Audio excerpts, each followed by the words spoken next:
South Dakota State will receive the football. We'll be ready to kick it off here in about 35 seconds for another exciting year of Loper football on KSTV.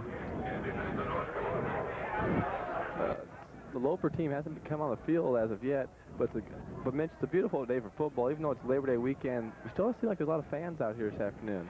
Yeah, I think the fans enjoy coming out to the first game, as always, and like you said, it's a beautiful day, but the heat, I think, could be a factor today. The temperatures all week have been around the 100-degree mark and very muggy, so I think fatigue towards the end of this game will probably show, and the team who's in better shape could very well win it. They have been practicing 2 days during the summer, and then last week before school started, this last week they're doing 1 a day. I think that's been hot all week. Maybe they are already conditioned for this kind of weather. They probably are. They probably are used to it by now. Plus the breeze that's blowing through, it's probably 20 miles an hour. I think that'll help cool the players down. Just about to get it underway.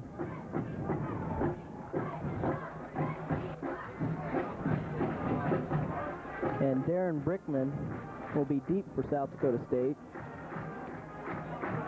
The Jackrabbits are from Brookings, South Dakota. Their record last year was 5-6, and out of the 22 starters on the South Dakota team, 16 of them will be from last year's team also, so they might have a little more experience than some of the Lopers. They seem kind of young this year. Darren Grauerholtz will kick it off for Kearney State. He's an experienced kicker, a junior this year, but he started all last year and had a good year kicking the football. Again, probably one of the players on the Kearney team to look out for this year is Doug Banks. He's returned for his final year of eligibility-wise in the football.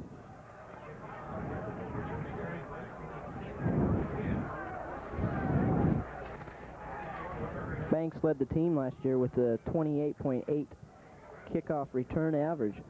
So, along with Travis Boline, they have a lot of speed at the wide receivers.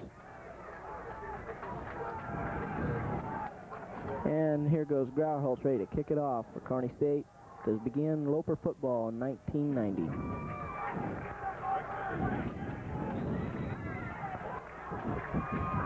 Ready to get underway here on the campus of Kearney State. Kicking into the wind, Grauerholtz.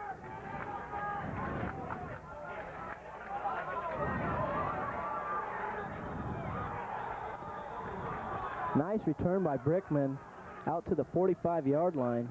No, he stepped out clear back at the 34, so little mistake there, but there was a nice hole there for Brickman to go through. That always seems to be a problem. It's also the special teams, the coverage for the first time. You don't know, you just run down the field, you want to tackle, hit somebody, and then the hole opens up and the other team just finds it and goes. Right.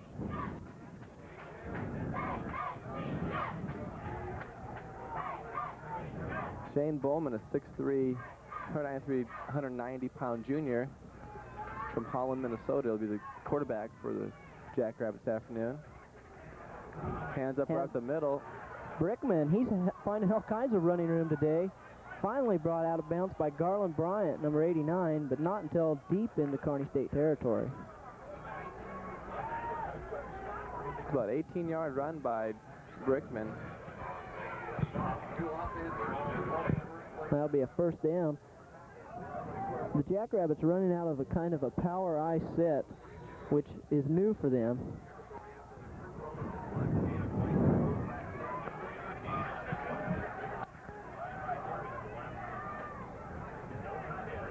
Brickman, Kurtenbaugh, and Grostadier are the running backs, and it's Grostadier gets the call.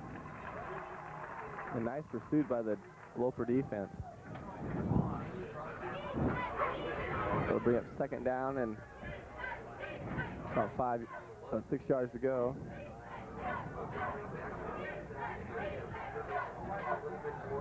"35 seconds into the Loper season, and the Jackrabbits from South Dakota State are in Kearney State territory.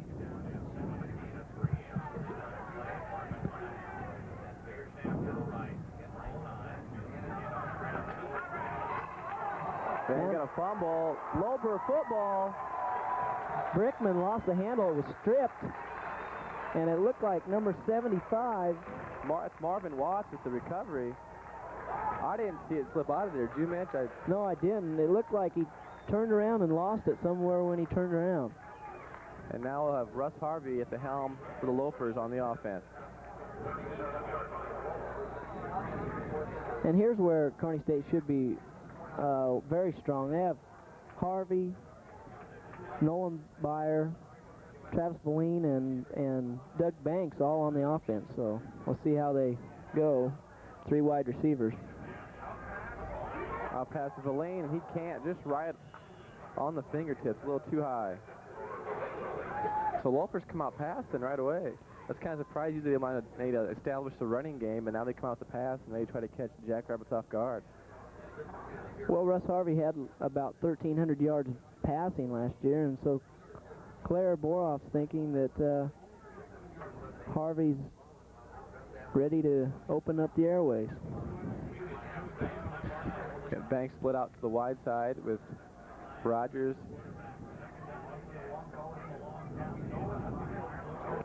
And Byer can't find any place to go. Looked like he could have bounced outside there maybe, but apparently there was good containment and no room at all for Nolan Byer.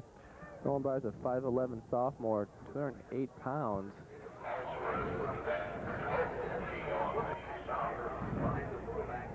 So it's 3rd and 9 on their own 38. Kearney State's first possession of 1990.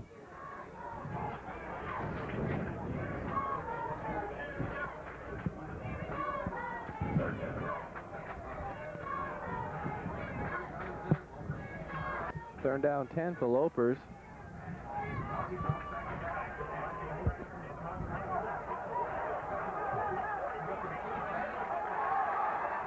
Nice stiff arm by Harvey to get the first down. Good running ability. That's one thing we noticed last year, Mitch, was he wasn't afraid to take the hit and get out of there and scramble and use his body as a weapon. You used to see some quarterbacks try to run out of bounds or slide. He'll just take the hit and bounce off and keep going. Well, Harvey's a fairly big quarterback, 6'1", 200 pounds. And as he just showed there, he does like to run the football if he has to. Boroff still going with the 3 wide receivers. This could be something we see like the Houston Oilers have and the Atlanta Falcons use with the 3 wide receivers and the 1 back. The run and shoot offense. Byer on the carry, not much there again. He's got 2 carries for 0 yards about. He hasn't had much room to run.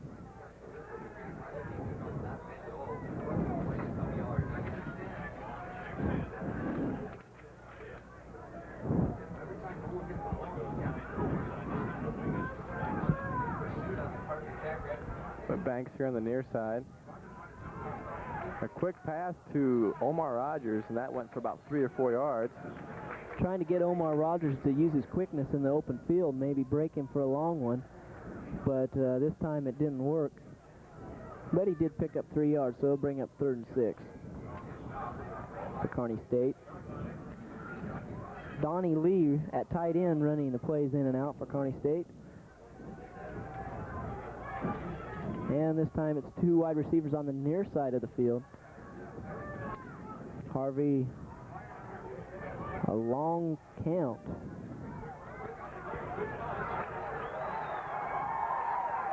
And another first down for Nolan Byer. Very nice play on Kearney State's part. Byer goes in motion, and then Valine just takes off down the field. And with that, Byer's left standing there wide open.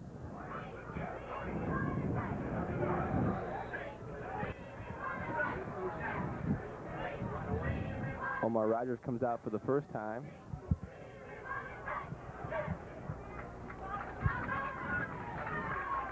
Double tight end.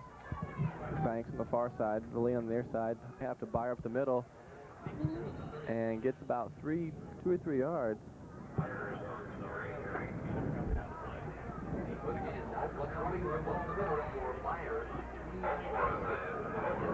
The Jackrabbits defense seems to be like a 4-2 almost. I think it's a 43, but It's a little different than what I've seen. Tough running up the middle, though.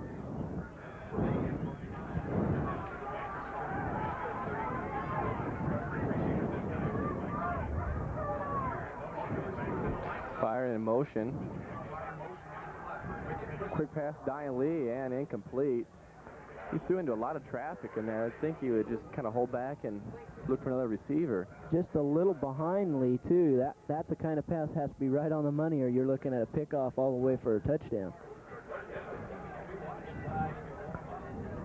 So it brings up 3rd down and 7.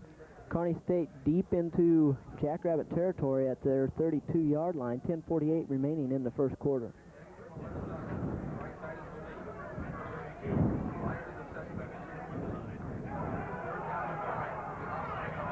Good offsides called, man. Oh, and Rogers took a shot from get his number 46. Dan Hall just didn't even see if he had the ball. He just knew that was coming and just hit him. And I believe an offsides penalty against the Lopers. And it will be illegal motion against Kearney State. And I think Jackrabbits will probably take that penalty and try to push them out of field goal range, especially with that wind in Kearney State's face. And Russ Harvey walks the field a little disgusted that he didn't get the ball, either to get the ball to the receiver or just for the motion call. And it looks like they will try the extra point, or the field goal. Jeff McDonald will be holding. Garholtz will try for the point. And you never know with Jeff McDonald, the second-string quarterback, a fake could happen. He also doubles as a baseball player, so he does have a good arm.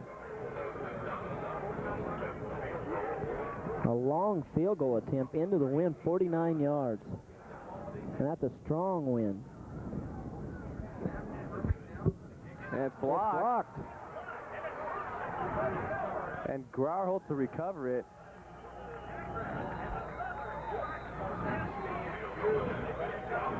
And that's good defense by the Jackrabbits.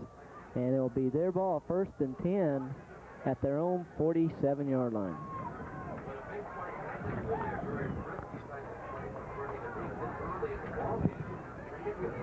That was kind of a long field goal attempt for Kearney State to try. You think maybe they should have punted there, Kevin? And they could have pinned them down back deep in their own end. And now with the block, they have excellent field position at the 46-yard line. So Bowman will come in at quarterback in that power I set. Long count again. Bowman back to pass. Put up for the first time and hits number 41, Jamie Grossdidier. One of the Kearney State defensemen was kind of tricked in that play. That was Shannon Hansen, had his back to it. He probably could have picked it off if he would have known where the ball was, but he was watching his own assignment, and Grossdidier just went right around him. So that'll bring up 2nd and 5 at the Kearney State 48-yard line. 10 minutes remaining in the first quarter.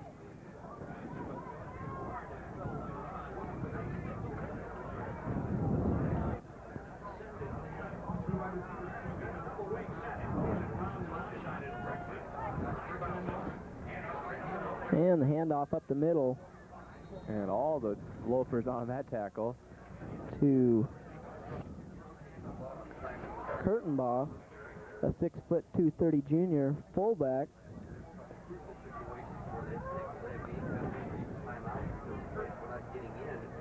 And that'll bring up 3rd down and just maybe a foot, if that.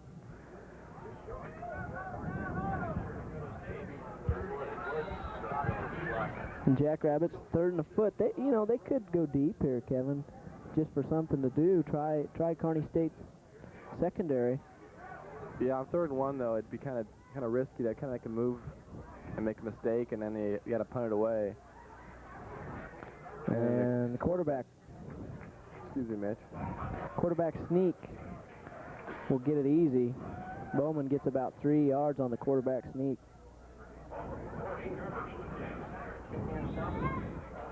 First and 10 at the Kearney State 40-yard line.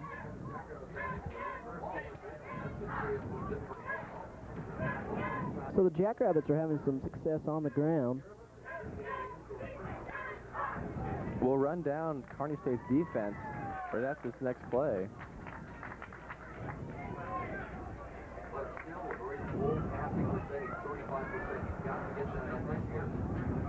And the handoff up the middle to Brickman again.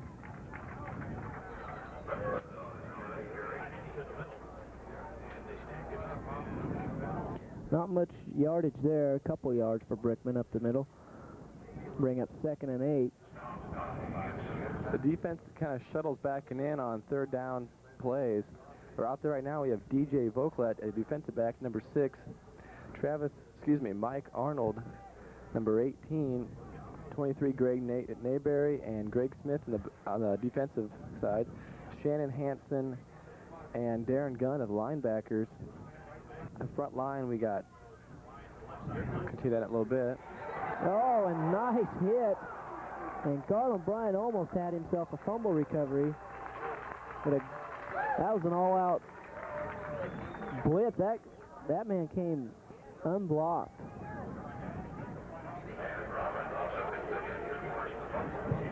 And Dan Robbins is credited with the quarterback sack there. Bowman never had a chance. He just turned around and there was Robbins. So it looks like when the Jackrabbits are ready to march on the field, Kearney comes up with another big play.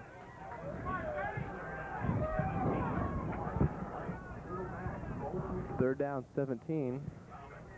Jackrabbits with their own type of run and shoot. And just about intercepted by Mike Arnold, number 18. Nice coverage there by the secondary, the Lopers. Tipped at the line of scrimmage. That could have been anybody's ball right there.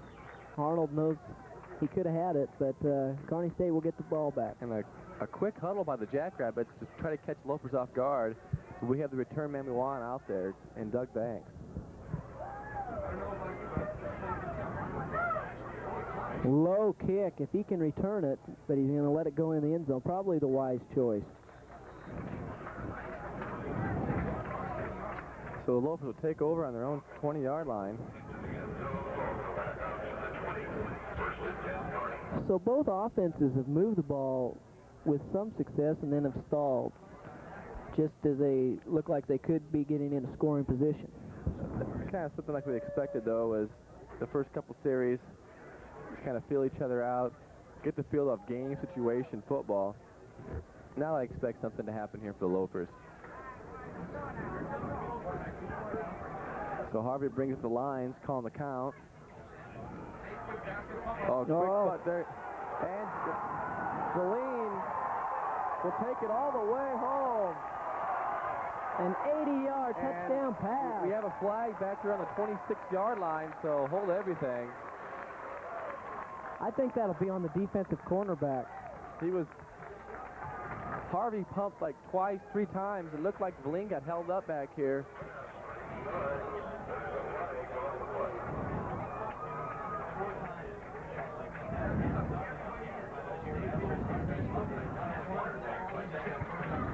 Illegal man downfield, and what a painful penalty that is for Claire Boroff right now.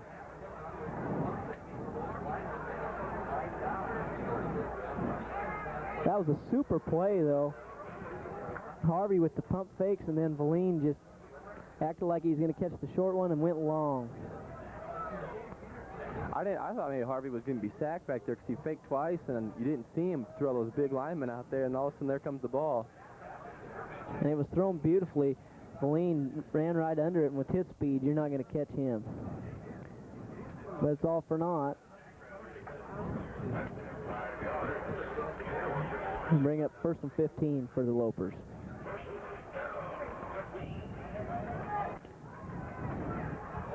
Well, now Kearney knows that they can score the big one and get a drive going, so I expect them to score again here pretty soon.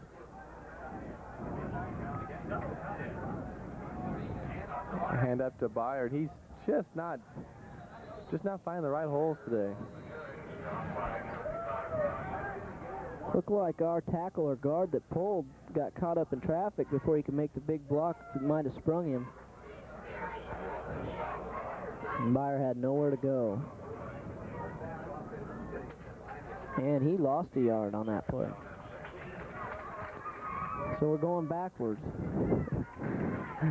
6:11 remaining in the first quarter. Second down and 16 to go. With 6:04 left to go in the first quarter.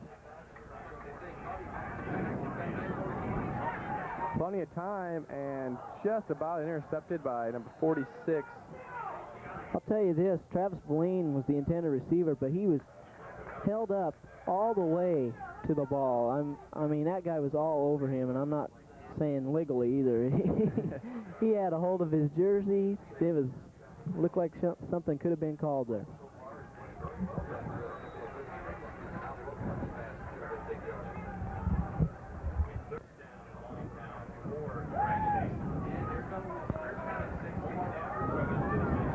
Omar Rogers in there with Banks and Verlaine. Beyer, the lone setback. And just the Jackrabbits came with the blitz, and I think Russ might have panicked a little bit and tried to find his extra receiver there and just overthrew Beyer a little bit.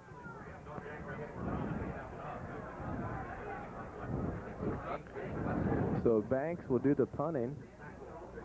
Oh, excuse me. Dave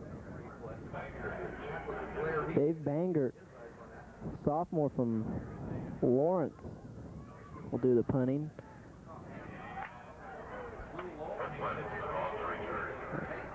And this will be a returnable ball for sure. And Darren Bartman, a wide receiver from Ruthven, Minnesota, gets a nice return out of it. So once again, the Jackrabbits will have excellent field position. And that's kind of be a little frustrating for punters on days like this when you know the wind's in your face and you got to get the ball kind of low and give your linemen and your tacklers that time to get down there and get the returnman. So Bowman under center in that power I set again. Gets that 4-3 front option play. DJ Vokalek comes up and makes the hit. Pretty good defense by the Lopers, but they still gave up about 5 yards on that play. Gross Didier was South Dakota State's leading rusher last year with 932 yards. And so they're looking for him to have another big year.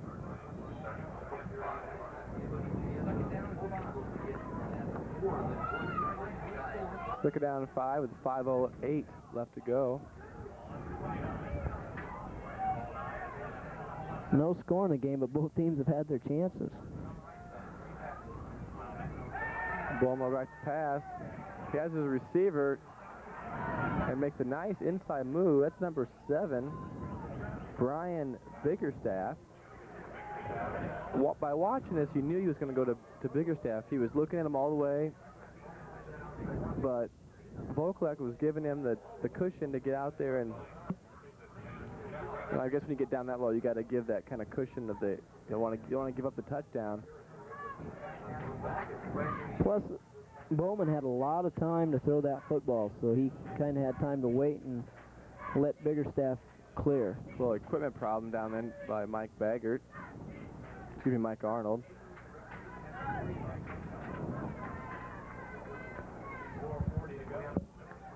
So it's 1st and 10, ball on the 16-yard line. This is the deepest penetration by the Jackrabbits into Loper territory.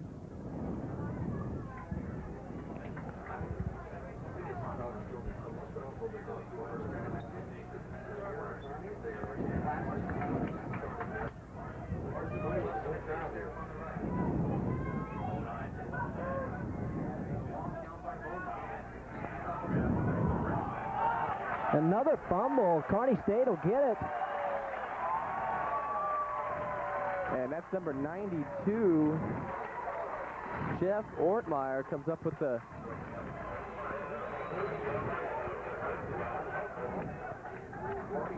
That's the second turnover by the Jackrabbits here in the first quarter. So that's one thing that Coach Hansel feared probably was turnovers and penalties, and turnovers right now are showing up. And Kearney State can breathe a sigh of relief right now. That's Brickman's second fumble of the game.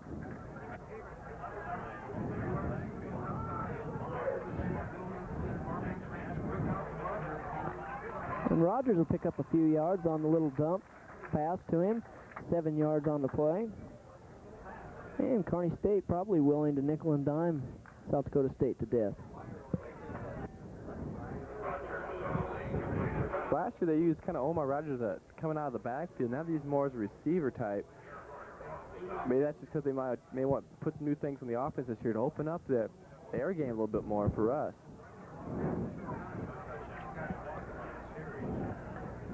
Right now, Kearney State willing to go with that 3 wide receiver set. Valine in motion. Russ rolls out, and he's taking it all the way himself and just runs out of room. And I don't know. He was out of bounds there a couple steps, and they came up still after him and gave him a little push.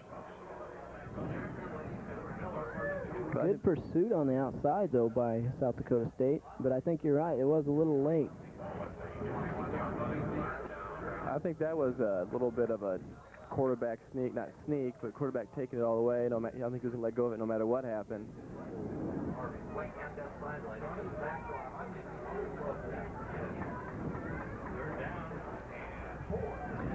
They're down 4. Ball on the 21-yard line. Schmidt's in motion. Schmidt's in there for the first time. And Omar Nice pass to Rogers. Oh, and a nice head-down drive by Omar Rogers. Russ Harvey felt the pressure and had to scramble away, and Omar Rogers came back for the ball. Nice play by Russ Harvey.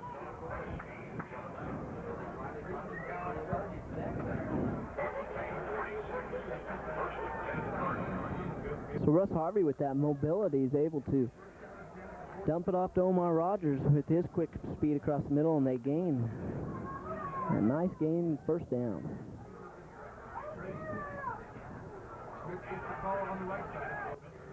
And Schmidt gets driven back. Smith was the starter last year at tailback for Kearney State, but he was hampered by a few injuries that nagged him a little bit, and Nolan Byer became the starter this year. The practice during 2 days this summer, Valine was kind of nursing a hamstring pull, and by that run earlier, it looks like he's not even affected by it anymore.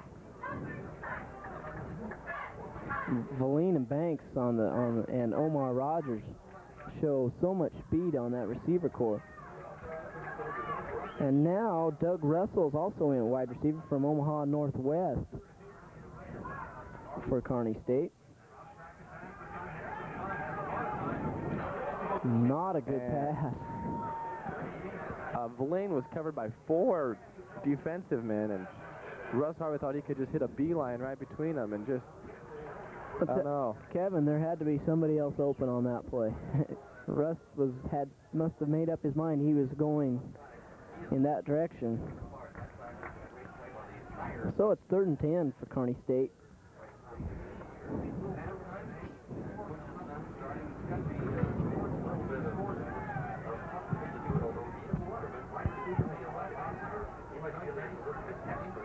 So 3 men on the wide side. Schmidt's in motion. And hits Banks on the stretch. And he's got a touchdown. And there are no flags on the field, so this one's going to be good to go. And that's a 52-yard touchdown pass for Russ Harvey to Doug Banks, and what a great pass that was into the wind. It looked like it could have almost been intercepted there, but then it just led Banks enough to get the ball and get in the end zone. And that's, again, that speed we talked about with Doug Banks and Travis Valine and Omar Rogers. So by the looks of things, Mitch, it looks like they really worked on the passing offense this past summer and last spring after the season. And Banks picks up where he left off after last year. Garholtz to add the extra point. It's good. So Kearney State gets on the board first. With 2:13 left to go, the Lopers lead the Jackrabbits 7-0.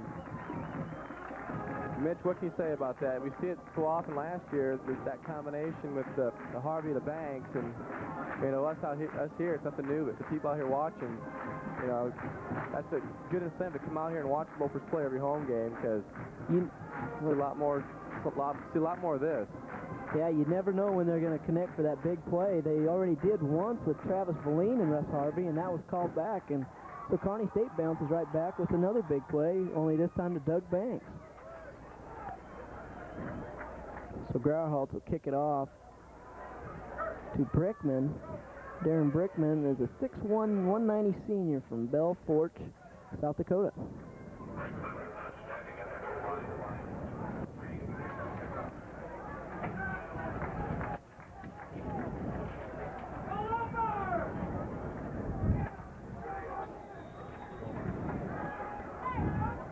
Banks had 8 touchdowns last year, so it's nothing new for him to be in the end zone. And Brickman will take the kickoff at the 9. And just runs out of room. Nice pursuit by the Kearney State special teams. Number 39, Bart Eckhout, knocks him out of bounds. And Eckhout stayed home that time. I think last time he forgot to stay outside. But this time he was right there to make the play.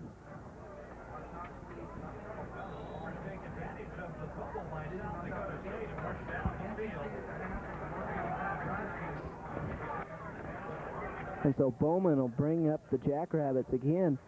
2 wide receivers back in that power I set.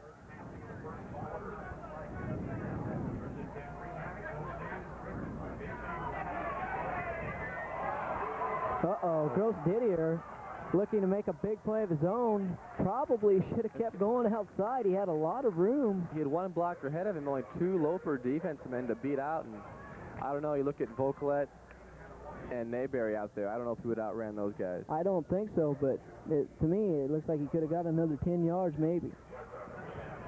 But a good run by Gross Didier, and that gets the Jackrabbits out of the hole in a hurry. They've had success rushing the football so far. Yeah, their passing hasn't been quite up to par as Lopers, but the running, just the opposite. The running for the Jackrabbits is good, but the Lopers' running hasn't been too well. And Gross Didier, again the ball carrier. Kind of looks like he might be the workhorse for the Jackrabbits this afternoon.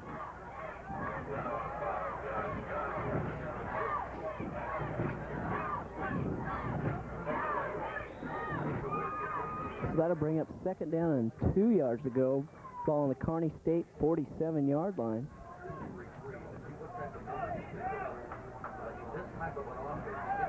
Gross Didier is having his 22nd birthday today for South Dakota State and himself, of course, so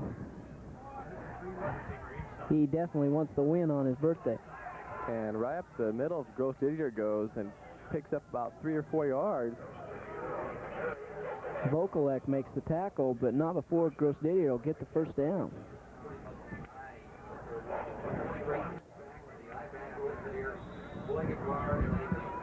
The Jackrabbits offensive line doing a good job of moving out the big Kearney State defensive line right now.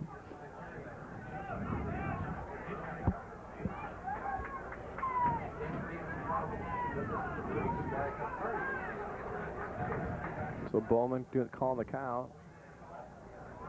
Pitches again to Gross Didier and kind of stutter steps. And Vokalek comes up and makes the initial hit. And then many of the Lopers come in and put him down for good. Vokalek's getting up to that line in a hurry from that safety position.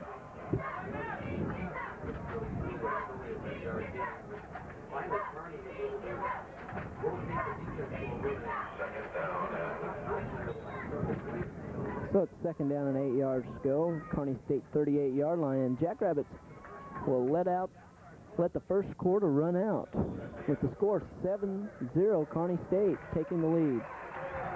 We'll be back with more Loper football on KSTV right after this. Hi, I'm Morgan Fairchild. Education is still our best defense against the spread of AIDS and the harm that can happen when people are not informed. That's why the Will Rogers Institute is offering a free booklet that can give you the facts. You'll learn how AIDS can be caught. You'll learn the difference between having the AIDS virus and having the disease. And you'll learn how to protect yourself and your family. For your free copy... Testing, attack, and game right on where they want it. Yeah, they do right now. Russ Harvey is throwing some good passes, especially into the wind. I'm interested to see how the Jackrabbits will respond, especially where Kearney State's going to have more of the wind at their back this second quarter. Right, but then on the other side of the ball, you have the Jackrabbits running the ball real well. Their passing game is good, but they're running right at the Loafers and getting some good yardage. That's right. The only thing the Jackrabbits have done, the only thing the Lopers have done defensively is let the Jackrabbits stop themselves with turnovers.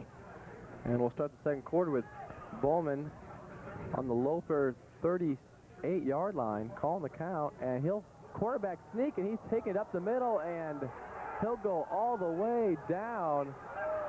What a great call, quarterback draw. And Mike Arnold was completely fooled. He thought the Jackrabbit wide receiver was going out for a pass, never knew that Bowman had the football.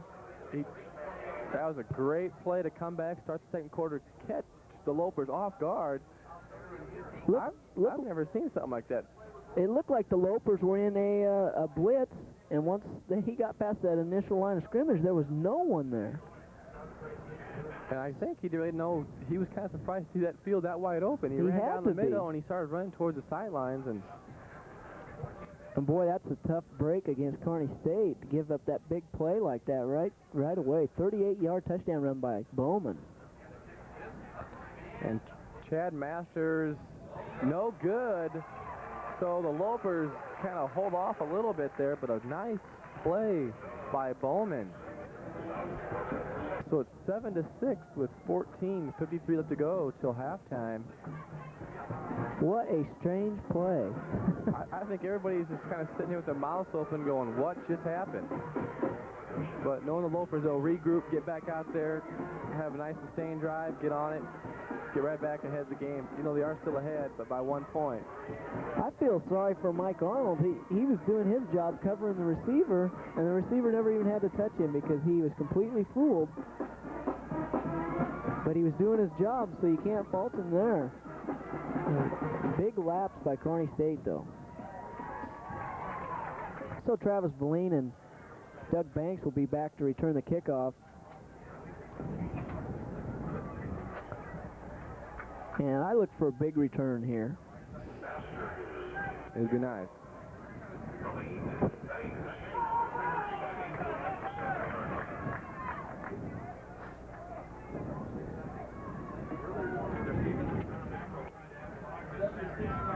So Chad Masters will kick it off for South Dakota State. He's missed his first extra point of the season, which is unfortunate for South Dakota State because that could be an important point later on in the ball game. High kick, and Banks will run underneath it. Take out about the 23-yard line, finds a hole and gets airborne and comes down to the 35-yard line. About 10-yard return by Banks. It's a decent field position for Kearney State to start out their drive. And I'm still wondering about that play. That was interesting. A lot of fans came down from South Dakota to back up the Jackrabbits. Well, where they had a 5-6 season last year and 16 returning starters, you'd think they are looking for a big year out of them.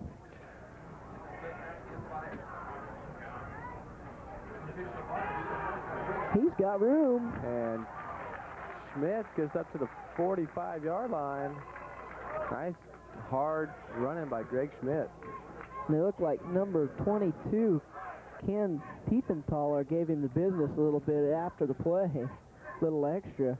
The coach's son for the South Dakota, Wayne Hansel's son, is playing. He's number 32 out there, strong safety. And that's got to be a little bit hard to be playing on a team where you're the head coach. I would think so. You'd feel a lot of added pressure, I think. So Russ Harvey calls a quick count, and we have the whistle. Could be in motion, delay a game.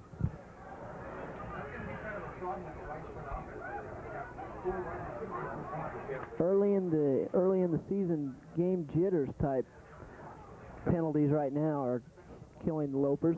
But right there where he tossed it out to Banks, and the cornerbacks are playing out to Valine, excuse me, the cornerbacks are playing so far off, it looks like they can play that for quite a while.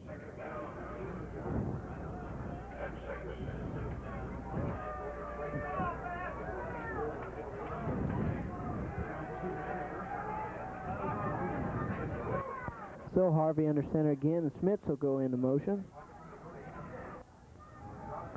And they'll redo the play again to Schmitz, and nice coverage by the Jackrabbits. We might have picked a first down.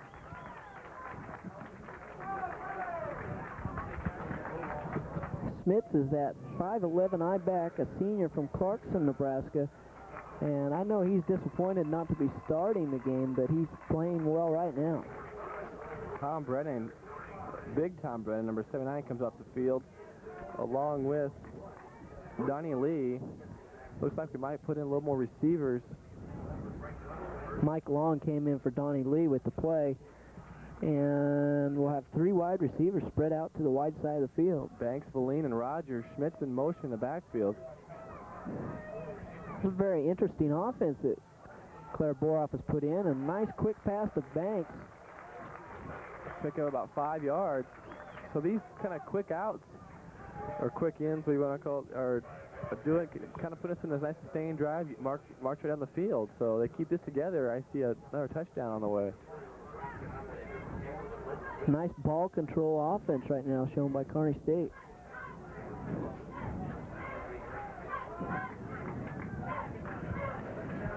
These two offenses are definitely showing contrasting styles. The run for the Jackrabbits, the pass for Kearney State. Second down and 5, the ball on the Jackrabbits 49-yard line. Pitch to Schmitz, and he'll take it back up the middle. Nice cutback, and I believe another first down. So Greg Schmitz is showing some nice running ability out there for not being able to start like you said, Mitch. Didn't look like he had much room, but all of a sudden he was up through there. Picked his hole wisely there. So it looks like we got a good spot on the ball, and first down.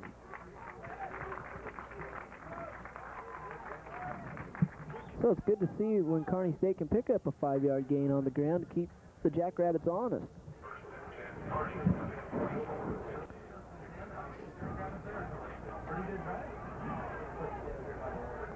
Harvey brings up the Lopers to the ball.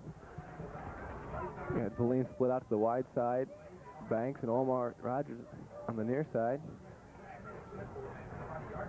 Schmitz alone back. Hands to Schmitz, and he'll take up the middle. And another 5 yards. Some kind of a trap play there, it looked like. And it worked well. Kearney State might stay with the run a little bit if they can gain these 5 yards per carry type runs every time.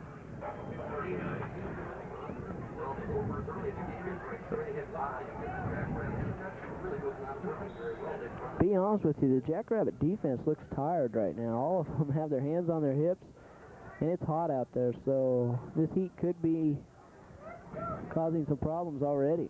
One adjustment I think the Lopers were doing is early in the game, they were doing some just kind of straight man blocking, and now they were going to some traps and things, and that seems to work. And Omar Rogers can't hang on to the ball. So Rogers doesn't get the reception. Harvey threw that awful hard for no farther away than he was. And so that'll bring up 3rd and 5. Ball on the Jackrabbit 39-yard line.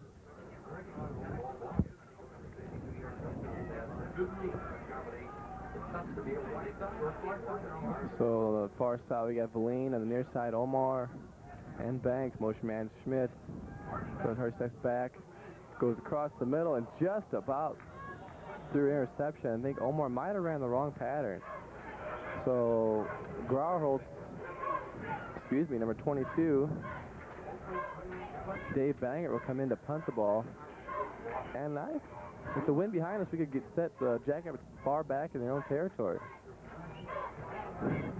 Yeah, right here, Banger just doesn't want to kick it too far.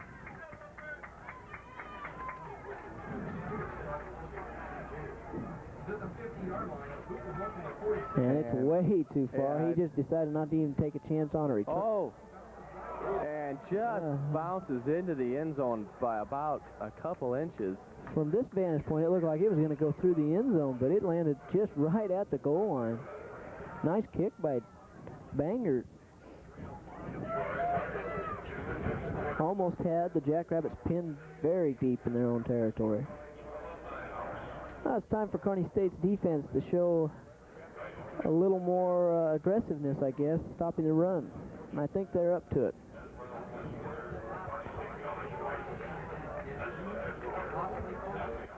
Bowman will bring up the Jackrabbits to the line. The same set we've been looking at the whole game. Long count. Hands up to Grostadier, and he gains about 4 or 5 yards. Right up the middle, just straight power play right there. And Grostadier is a good back right now. He's showing us what kind of back he was last year, and looks like he's definitely a threat this year.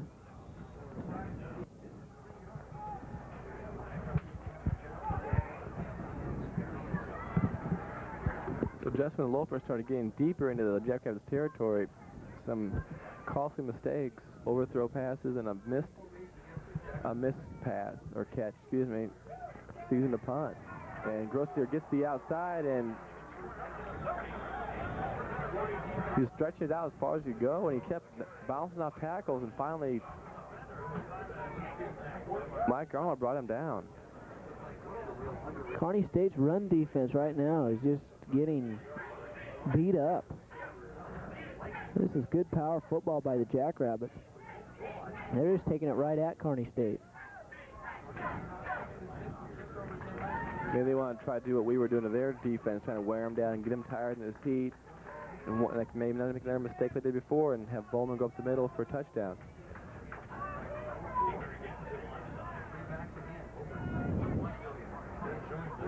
We got a fumble again. And the Lopers, I think they're signaling got it, and they do. And I'll tell you, South Dakota State has just stopped themselves every drive.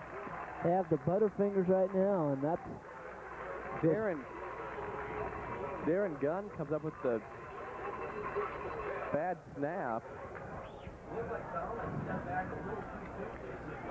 So a little miscommunication between the center and the quarterback.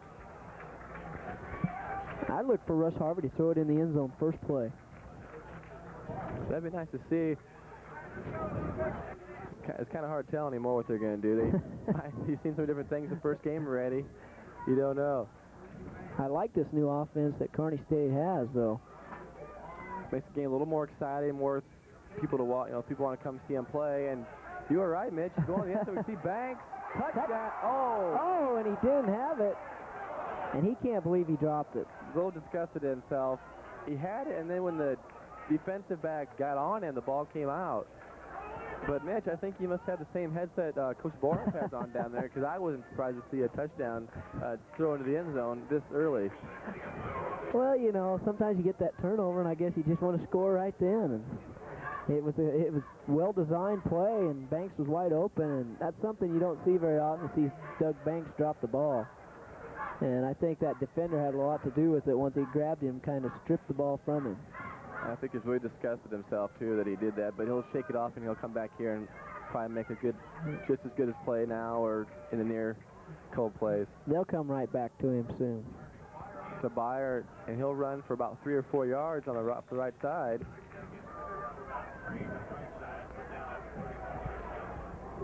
So with the clock running, it's 9:30 left to go in the second quarter. So it's 3rd and 7 at the Jackrabbits' 34-yard line. Kearney State definitely wants to get some points out of this opportunity.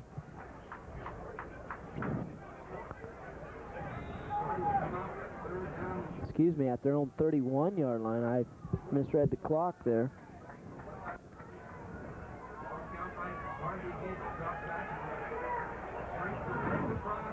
And we got Valine across the middle.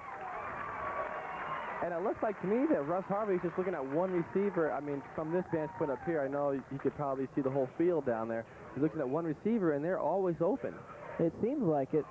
Kearney State's offense just seems to have the Jackrabbit secondary baffled right now. And it looks like Russ Harvey can just pick whoever he wants to throw to and throw it. And that's got to be a good feeling for a quarterback, just knowing you can do whatever you want out there.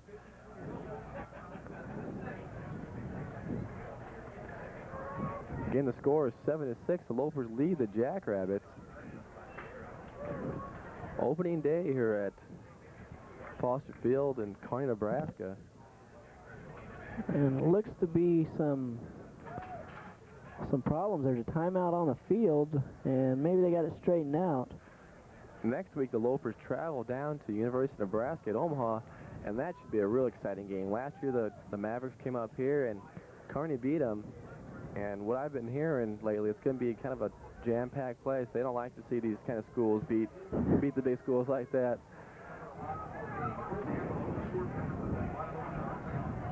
So Harvey under center. Omar Rogers goes in motion. And hand to Byer, and he'll do some tough running and get that ball put away because he was kind of carrying like a bread basket there. And one pop, but it goes out. But he got some tough yards up the middle, and so that'll bring up 2nd and 7 yards. Deep into Jackrabbit territory, and I'm sure Clara Boroff wouldn't mind eating some clock right now either. Yeah, going to locker room with the lead would be a nice little feeling for the first game, and especially an 8-point lead.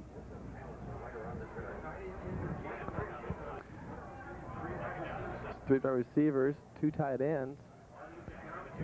Excuse me, 1 tight end. Harvey reach and overthrows Donnie Lee. That ball just floated on Harvey. Tough throw going to your left when you're a right-handed quarterback.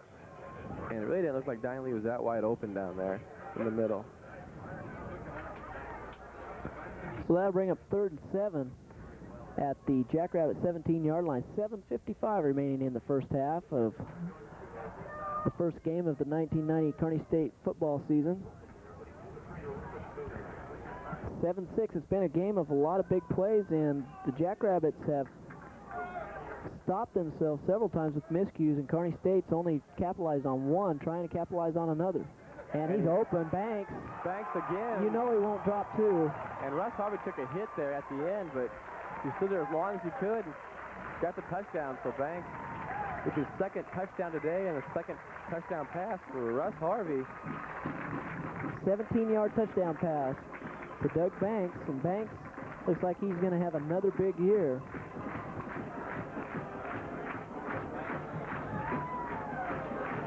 Russ Harvey's doing a very good job with the pump fakes, getting the Jackrabbit corners to bite on the wide receivers. He gave the fake handoff the middle, then the fake pump, and Banks is wide open in the corner of the end zone. Guerrero makes the extra point, and the score now is 14-6. The Loafers lead the Jackrabbits with 7:49 left to go till half. So Kearney State has capitalized on 2 fumbles by the Jackrabbits, and the Jackrabbits have moved the ball well on Kearney State, but can't hold on to the football, and that's what has allowed Kearney State to get the lead today. Yeah, like you say, Mitch, every time that it feels like the Jackrabbits have something going, something bad happens. You know, I'm sure which Kearney isn't really complaining about, because they are their running game against the Kearney State Loafer defense is starting to take its toll on the linemen, I think. They're starting to get a little tired, a little worn out. But right now, that long drive and give the defense a rest, this could bring a rejuvenated defense back on the field. This is definitely a time Kearney State's defense needs to step forward and stop the Jackrabbits. But I guess some group of people are really getting the credit they deserve is the linemen on the offensive linemen. They're protecting Russ Harvey as long he's having enough time to get rid of the ball. And they're doing an excellent job out there. They always seem to be the people that get overlooked. Look at the quarterback, the receivers, the running back. The linemen always get overlooked, and they're doing a fabulous job today for Russ Harvey. And so Brickman will return again, and there's not much running room here, but he slides through a little bit. Sean Hagedon with the stop, and he made a little jive step in and kind of fake some defenders and Loafers out. So the Jackrabbits start at their own 24-yard line. They have 7:42 remaining in the half. Try to get it back to 1, or maybe if they go for 2 to tie the ball game up. And Coach Boroff going over to talk to the offensive team.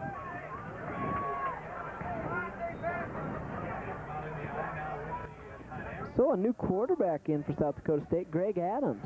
And the running back, number 36, is Paul Klinger. Maybe the coach over there is thinking, well, maybe Coach Hansel's thinking, well, since these guys can't really do that, we'll try a whole new backfield. And they did change their set. They went from a power eye to the eye. Greg Adams started a few games for South Dakota State last year. But I didn't think that Bowman was moving the ball that poorly.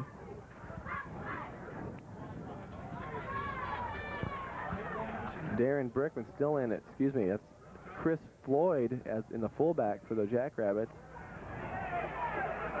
Oh, nice power running. The good defense by Darren Gunn.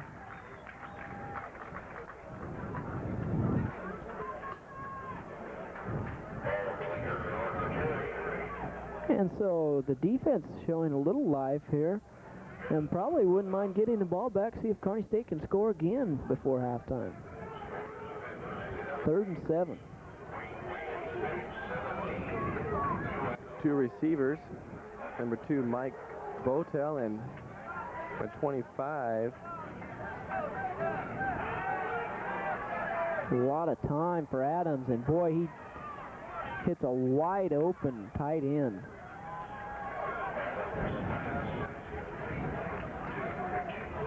That was Tim Burns from Brookings, South Dakota. And no one was around Burns. So a nice pass by Adams, and I'm sure he's glad to get a pass under his belt. And that's going to be the longest pass completed by the Jackrabbits this afternoon so far. So it's 1st and 10. Jackrabbits at their own 44, and a lot of room up the middle and some poor tackling by Kearney State. And Klinger just kind of jumped in there, and he's kind of really taken after it. Brickman, Grossdidier wasn't doing a bad job, but Klinger is moving the ball down the field. And this is not what Coach Boroff wants to see from Kearney State. He wants to see a tough defense.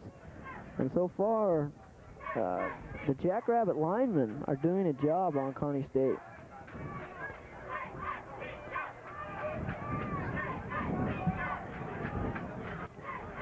So Adams looks over the defense. Same eye set. Again to Klinger. And he picked up 8 yards. He's a 6-foot, 180-pound freshman from Winona, Minnesota. And, you know, 180 doesn't seem like the kind of poundage you want back there, but he must have excellent speed. 5 minutes left to go till halftime. The Loafers lead the Jackrabbits 14-6. And this Klinger's just a freshman this year, so he's definitely a ball player to look for in the future. And not afraid to run it up the middle, and he's still fighting for yards, and he'll get to 1st down. I think we had about 8 players on him, and he would not come down, so.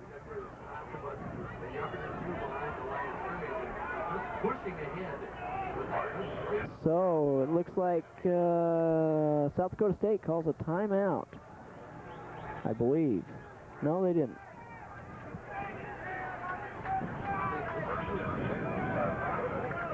(14-6), 4:30 remaining in the first half, and the Jackrabbits are on the move.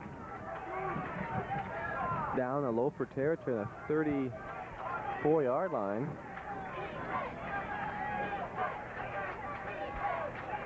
Pitch back there to Brickman, and he slices up to about the 29-yard line. Excuse me, Klinger, he kind of just moves and being the really workhorse. Klinger goes out. Number 41, Gross Didier comes back in. So the freshman gets his feet wet the first game and doing a fine job. He pretty much moved the Jackrabbits from where they started all the way to where they are now, deep in Kearney State territory at the 30-yard line. So Adams doing a good job of moving the team.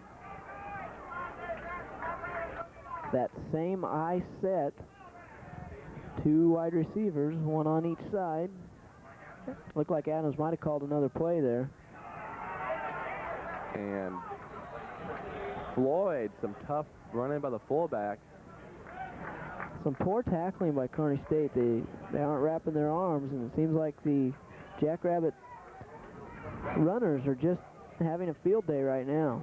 Kearney State brings in some fresh linemen. I think maybe these guys are getting a little tired, a little hot out there, a little worn down.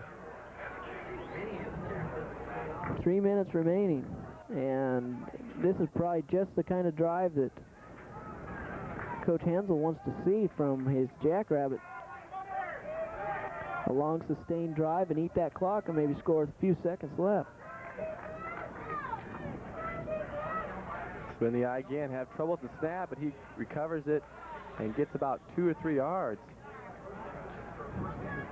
Well, that's always nice when you can fumble and still fall ahead for a first down. And it looks like he will have it.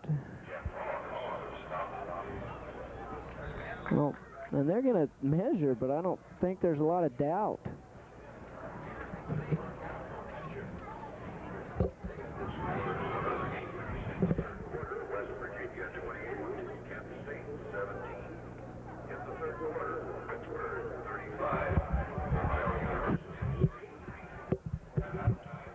I don't think there's really any doubt they have this, but just to be sure, and yes, they do, by a good margin. So, South Dakota State Jackrabbits on the move, and they've been here before, but they've had trouble with turnovers. Let's see if they can't punch it in against Kearney State here, or let's see if Kearney State can't rise to the occasion and stop the Jackrabbits.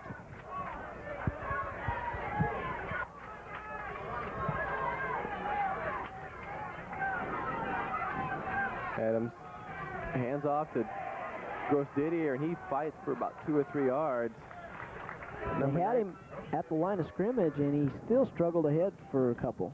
Frank McMillan, number 97 for the Lopers, had a grasp on him, and he got up real frustrated himself for not bringing him down.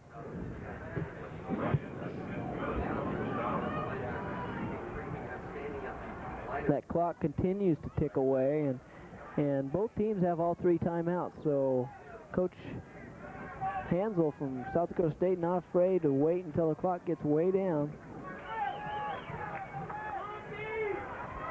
He's not going to give Kearney State and nice pursuit by Garland Bryant and Greg Smith to have the quarterback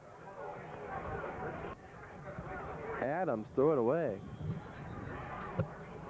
Probably a good decision by Adams, even if he would have completed the pass. Looked like there were a couple defenders to come up and make the hit on the receiver. 3rd and 8. And we have a timeout on the field. There's 1:23 left to go.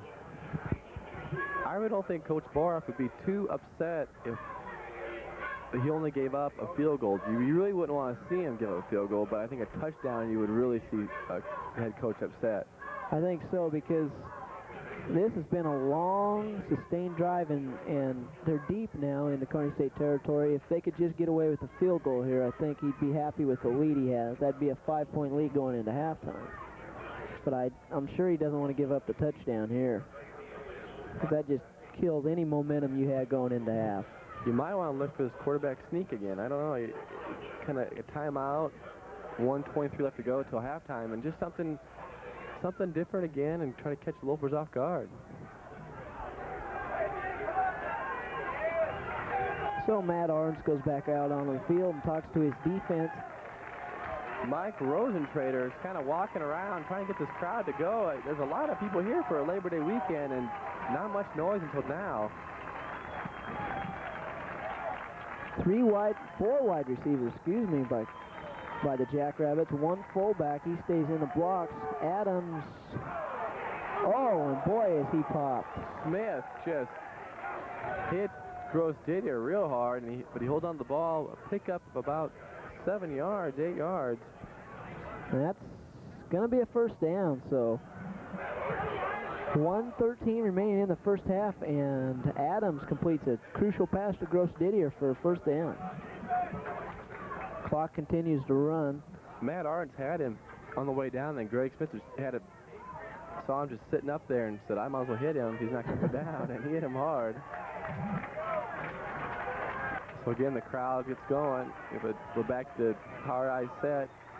Adams under center. Looks like he might be changing the play at the line of scrimmage.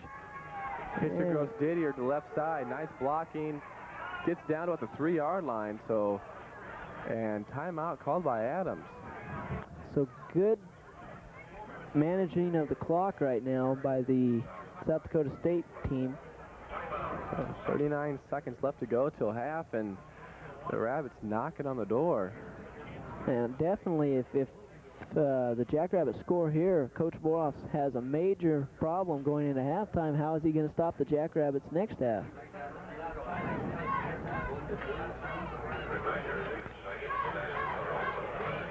Be a good time for a turnover again for Kearney State.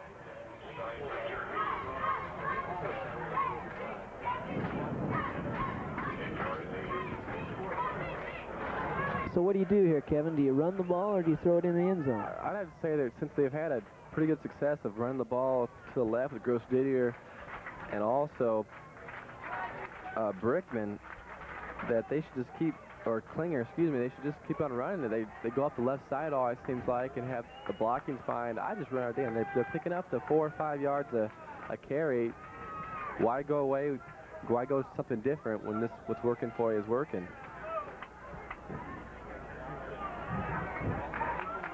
So the Jackrabbits have 1 timeout remaining. They probably have to save that for a field goal in case they do not score the touchdown.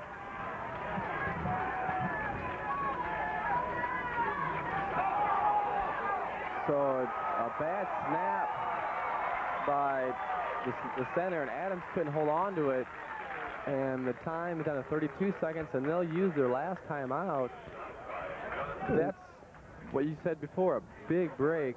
What the Lopers really needed right there. Extremely costly fumble right there, and let the defense get through. Darren Gunn makes the first hit, and that's just what has killed the Jackrabbits so far today. The exchange, well, you said the exchange between center and quarterback. You know, I don't know what the Jackrabbits do in practice, how they work on it that much. Maybe because a new quarterback, I can't really call him new, but new quarterback in the center, just not used to each other back there, and that kind of seems to cause a problem anytime you come across a situation like that. You know, you'd assume that they take many, many snaps in practices, but, you know, there's not much time. Usually the first quarterback works the first offense, the second quarterback works the scout team or something, so. Well, I heard before the game, it was something that I overheard, that the Jackrabbits might use all 3 quarterbacks that they brought in this game, and that's strange. So maybe the center's not used to any one quarterback more than the other, and I think that could be causing them some problems. Let's see if we can get the Lopers can have their goal line stands here now. It's 3rd down and 3, the ball on the 5. So they have to just about throw it into the end zone. And Gross Didier gets in. He came out of the backfield untouched. I mean, kind of speechless here. They came untouched, unguarded, and gets in the end zone. And that just kind of got to break the back of the Lopers. They work hard down there in the goal line, and then they get a pass like that. So they made that look very easy. And I'm interested to see, are they going to kick or go for 2? It looks like they're going to go for 2. Just as well. One point's not going to help you here. You're still within field goal, 3 points, even if you don't make it. So just well try to tie it up.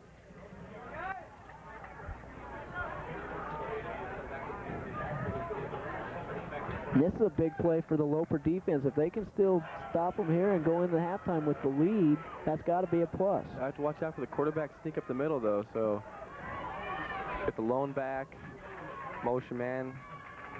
is Brickman. And Adams can't find, and he does, right in the end zone, right again in the middle, number 86, Darren Bardeman takes the pass from Adams and gets the 2 points. So we're all tied up here at Foster Field. The Lopers, Jackrabbits, 14 all. Still 27 seconds on the clock. And, you know, they had a nice drive by the Jackrabbits. Can't take anything away from it. It's about 15, 16 plays. Nice sustained drive. Ate up a lot of clock. Came with a touchdown and then the extra 2 points to tie the game up. It's definitely the way you'd want to draw it on the chalkboard. They controlled the line of scrimmage all throughout, and their backs are excellent. So maybe that quarterback change or any back change kind of put a little more, so to speak, pep into the Jackrabbits offense. You got Valine and Banks back to take the kickoff. I would be surprised to see him kick it to those two and not take a chance on a big return here, and it looks like he's not going to. He set the ball on the side. It looks like he'll kick it low and on the ground. So Chester ready to kick it off.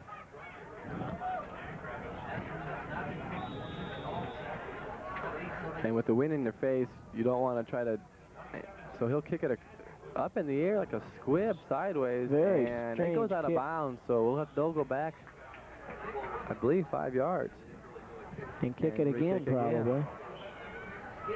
Unless Claire Boroff decides to just take it where it's at, but I'm sure he'll have them kick it again. With the wind in their face, you could almost expect something, a little run back here. And good field position in case you want to throw a couple quick passes. We have 3 timeouts left. Be interesting to see, try to get into field goal range. Well, you have the wind at your back, so anything's possible. And what we've seen before, Russ Harvey can throw one in the end zone right away, just as long as receivers hold on to it. You know they will in this kind of situation.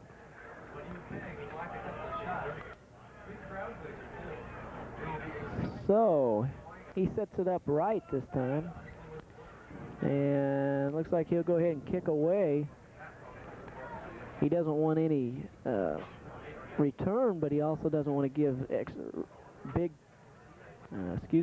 super field position. So Chad kicks it all over again. And no, it'll be Banks. Banks takes the 20-yard line to the 30, 35, and down about the 40-yard line. Takes about 5 seconds off the clock, so with 22 seconds left to go, Lopers got 3 timeouts left. I expect to see some big things coming out here from Russ Harvey. I think so. I'll be surprised if Coach Boroff just sits on it. You have 3 timeouts, you just won't go for it. Especially the way that Russ Harvey's been firing today. So we have Valine,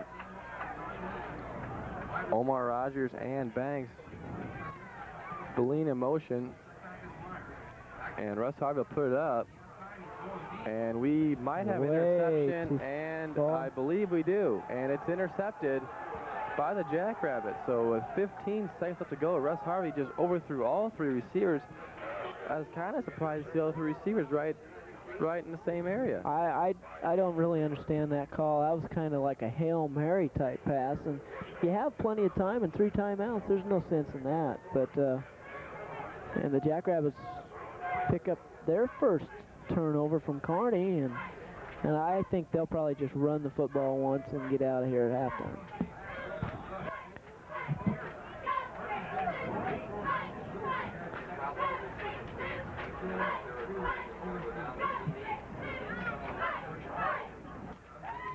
Adams stays in at quarterback.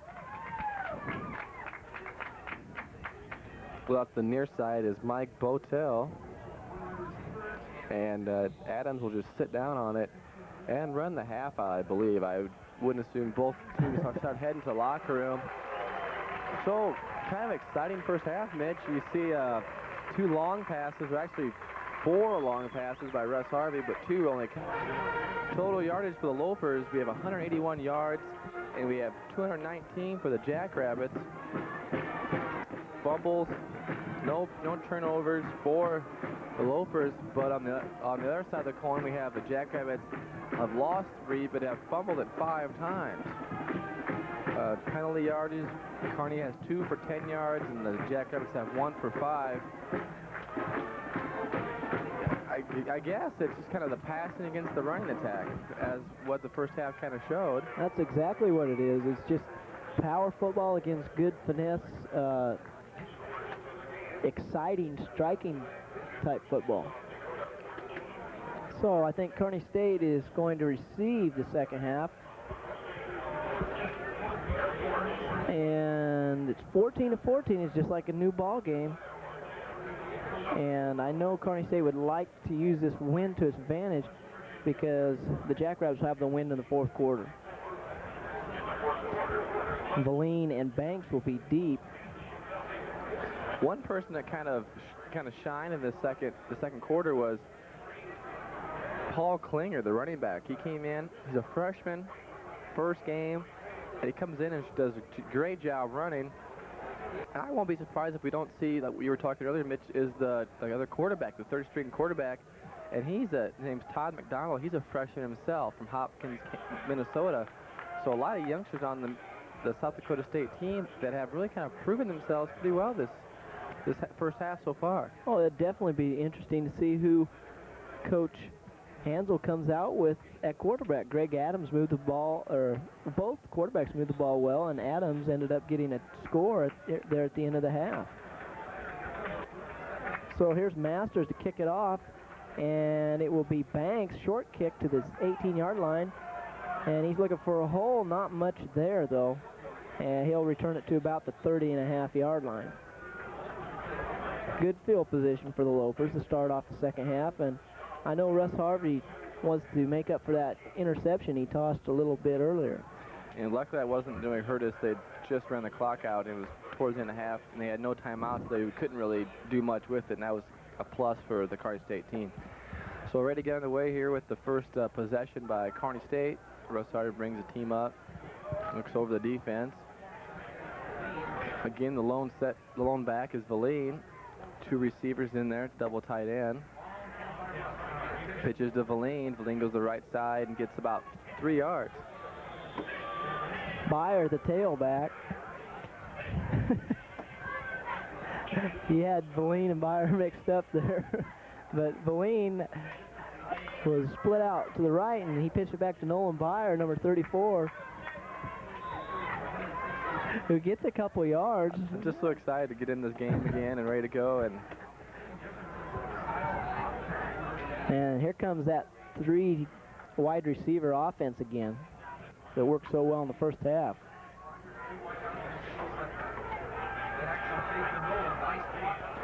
Across the middle, there's Valine with a nice pass from Harvey at the Jackrabbits 43-yard line.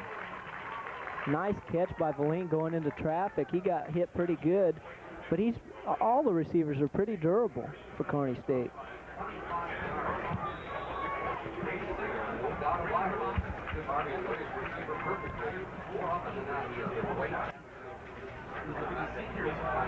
Russ Harvey has ran this offense to perfection so far in the first half and right now in the second half. Sprint draw to Byer. Not a lot of running room, which he hasn't had a lot of running room all day, but he gets a couple. Probably the most effective running back so far for Lopers has to be Greg Schmidt. Donnie Lee and Mike Long running the plays in and out for the Lopers. And I think that's a good idea. Some of these teams use the signals and all that, and I think that's... By looking down, it looks like I've been looking at Jeff McDonald, the backup quarterback, and he's given some kind of signals, but it isn't too complicated where they have to do all these different signs. Nice play. Byer finds some running room. And gets down at the 30-yard line, so right away the offense comes out smoking. I think they just really needed the rest. Get in the air conditioning, relax a little bit. Being out here in 90-degree weather just ain't the best thing for football players with those pads on. Especially the linemen, they got to be really working hard out there.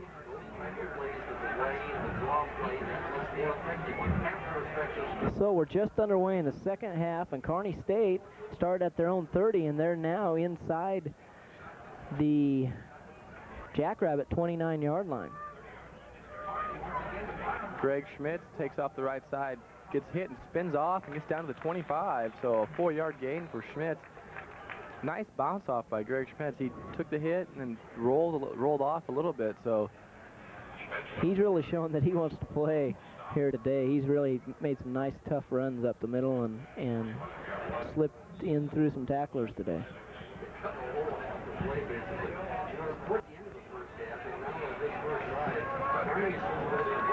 So we got Valine split out to the right side, Omar Raj and Doug Banks here on the near side, with Byer the lone back.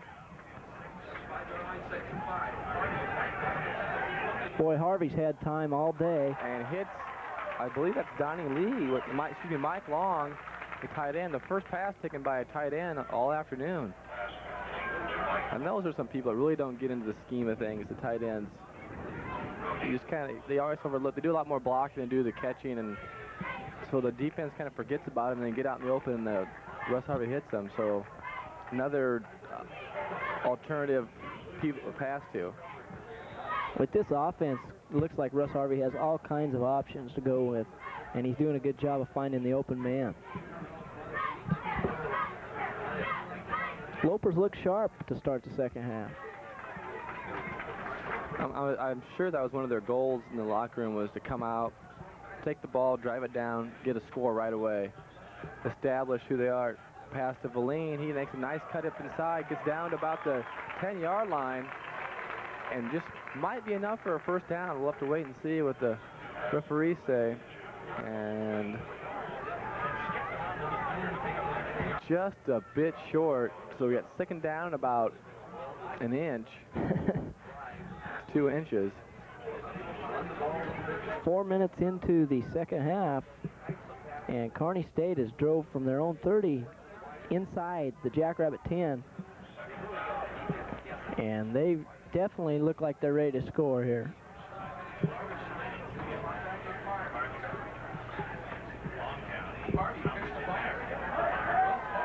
Ooh, Nolan Byer hit hard at about the 6-yard line, but he picked up the first down.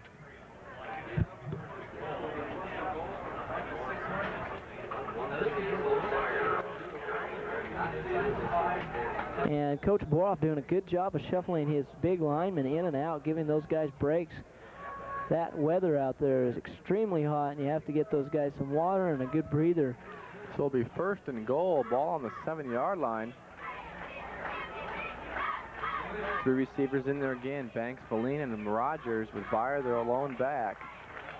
So they're sticking with their guns.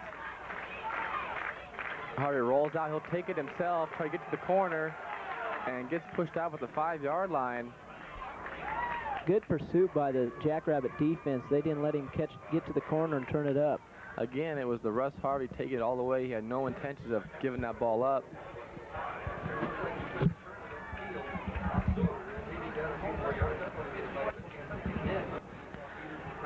So 2nd and 5 at the 5, 2nd and goal actually for Kearney State, and they really need to capitalize on this.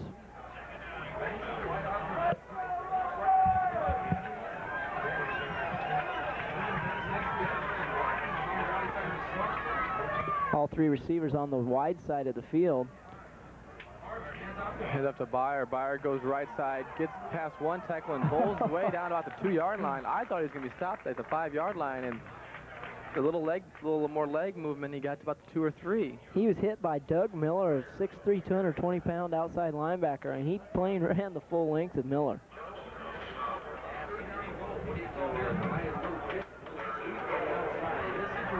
So they're down and ball resting on the 2.5-yard line.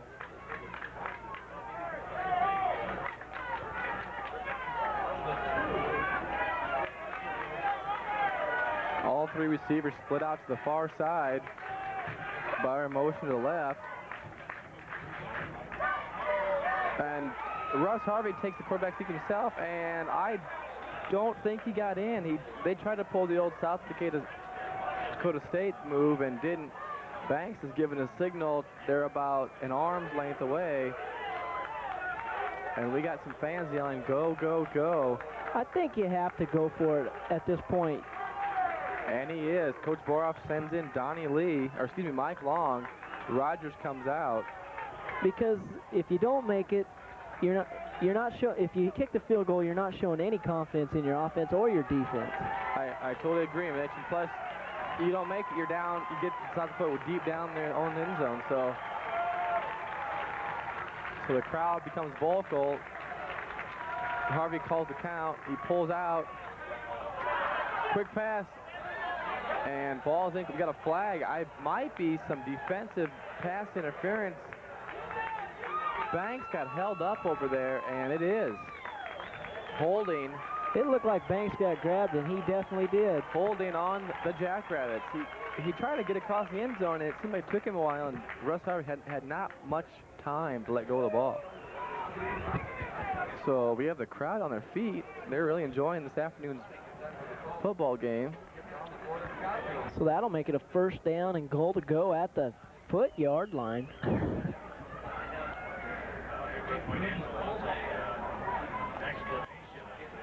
And the coach for South Dakota State wants an explanation of what's going on out there.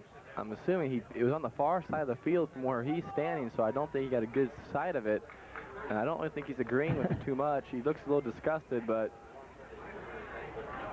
he's not very happy with the call at all right now. The official says, well, that's tough luck. But I can understand his feelings also. That's a very important play right now. Because it always seems to happen now that their team will score now, something like that, a mistake like that or something. So Kearney gets a second chance, and we'll see what happens. We still have a bunch of coaches on the field yelling instructions, and he has to get back in that coach's box, or they could definitely get a penalty here.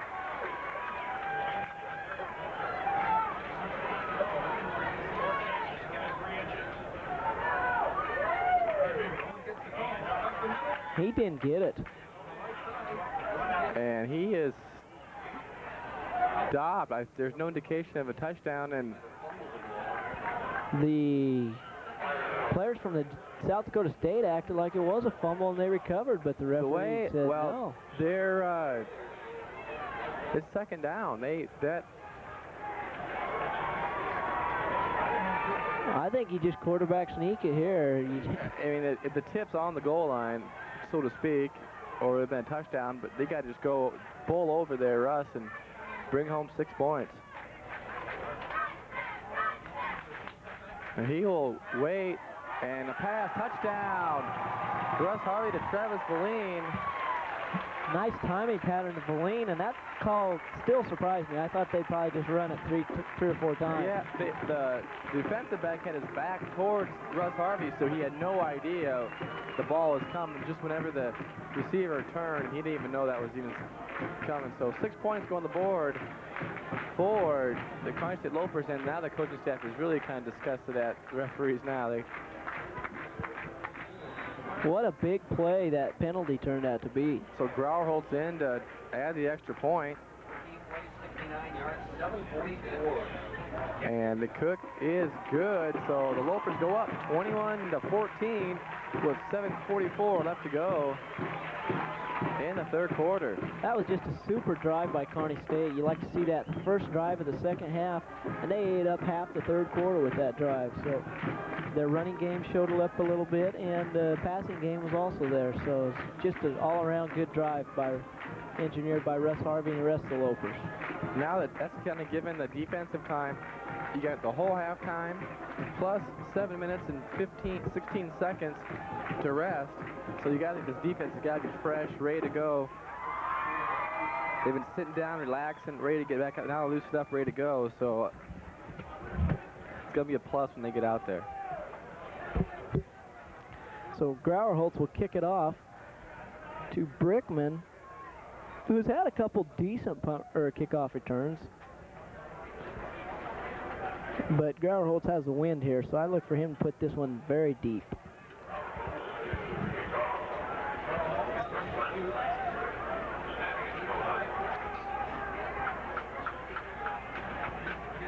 And he did. So Brickman will let it bounce into the end zone. And they'll take it up the 20-yard line. And we have a couple players down. Looks like they were a little hurt, but they're getting up.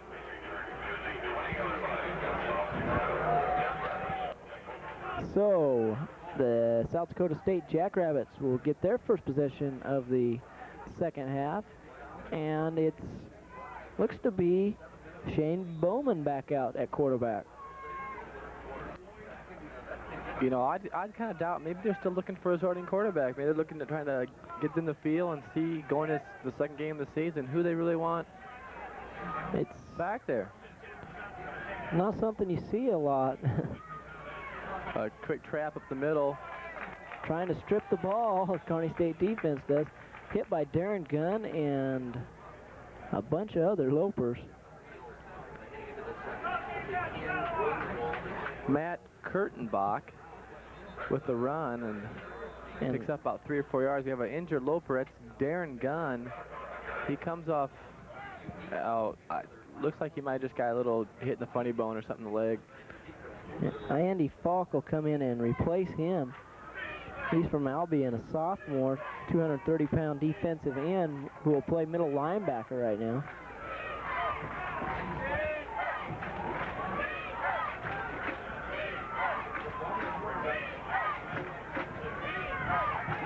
Another quick trap in the middle, and James Grosdidier back up the middle. So again, just pounding right in the middle, and Lopers running backs are really after him. Grosdidier ended the first half with 70 yards on just 10 attempts, so he had a 7-yard average, and there he picked up about 7 also. So he's having a whale of a game.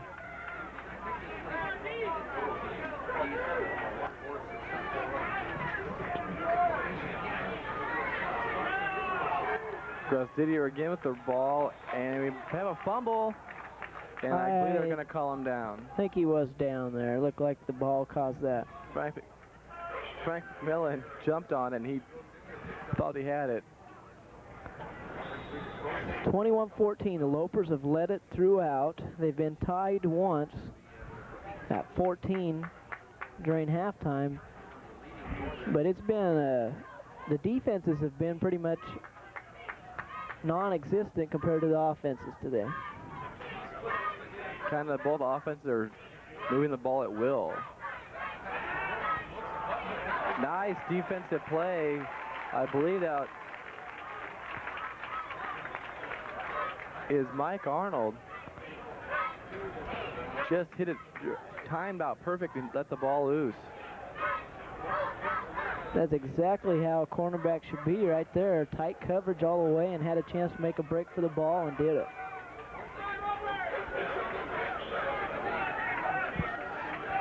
So we got the Rabbits in the eye. Bowman brings up the line. A long count. Another draw. So did it nice. His own man tripped him up. Or it could have been a first down. So we'll bring up 4th down and about 3 yards to go. Let's see what Coach Hansel does for the Jackrabbits. And this might be the first time all day that the Jackrabbits will punt the football. I'm not sure that they will. And it looks like they're going to go for it. This is very, very important risky play for the Jackrabbits. And they got about 3 yards to go. Let's see if the Lopers will rise to the occasion. Well, they have been able to pick up 3 yards at will. And I don't think they had it. I don't understand the call either. It's going to be really tough to get a quarterback sneak to go 3 yards, and they're going to probably end up measuring. It depends on the spot of the ball. I'm sure they didn't make it.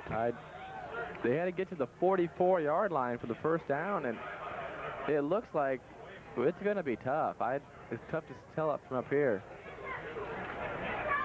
I don't think there's any doubt, though, that they didn't make it.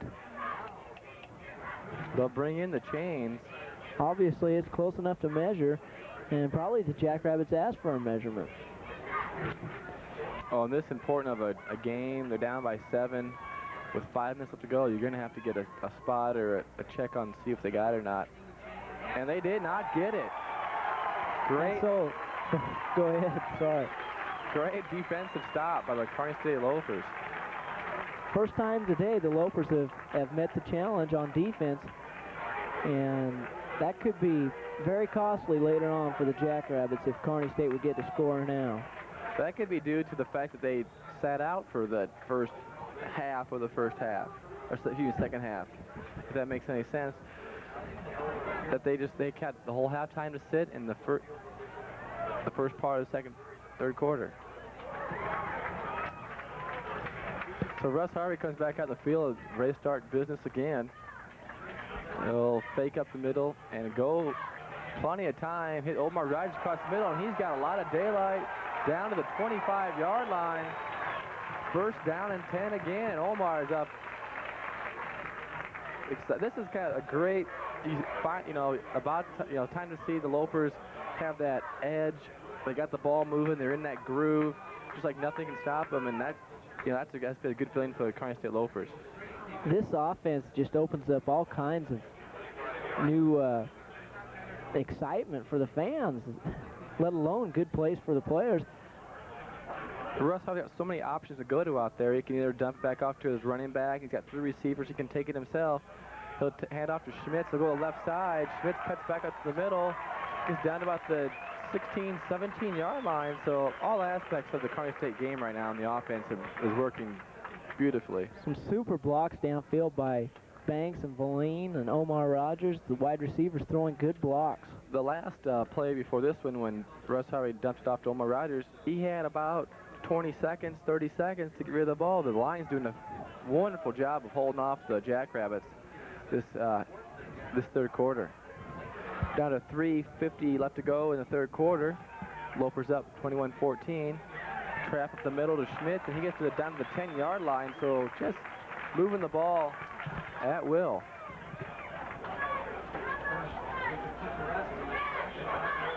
And it was important for Kearney State to get a running game established, and they're starting to do that here in the second half. You hate to see just passes because pretty soon the defense will pick up on it.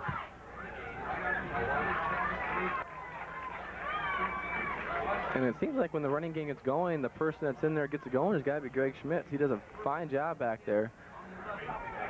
Fake it. And Russ Harvey takes it himself. He gets down off the 2, and he's in. Touchdown. Russ Harvey takes it himself. And so the fourth down stand by the Kearney State Loafers proves to be quite the momentum builder for Kearney State.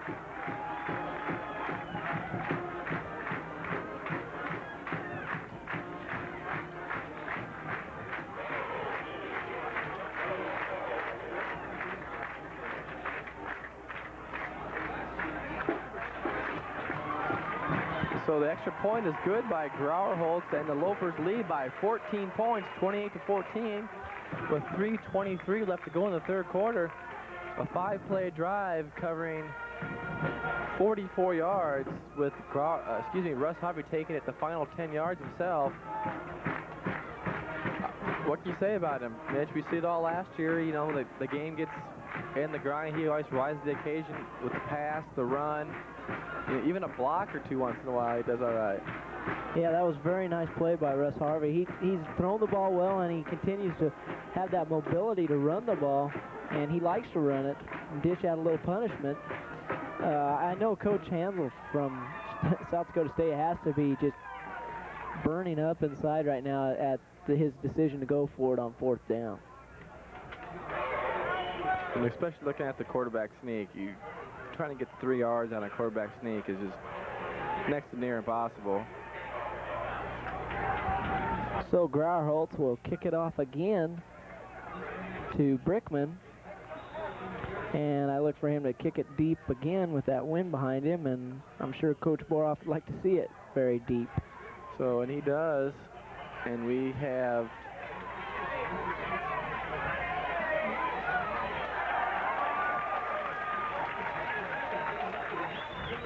Brickman takes it out across the 25-yard line and gets upended. Nice pursuit by the Lopers special teams. 3:17 remaining in the third quarter, and the Lopers are up by 14, and it's not quite what I expected for the second half so far. Well, unless there was a lot of yelling going on in the Kearney State locker room saying these guys can be beaten, just get out there and go after it, and they've done exactly that.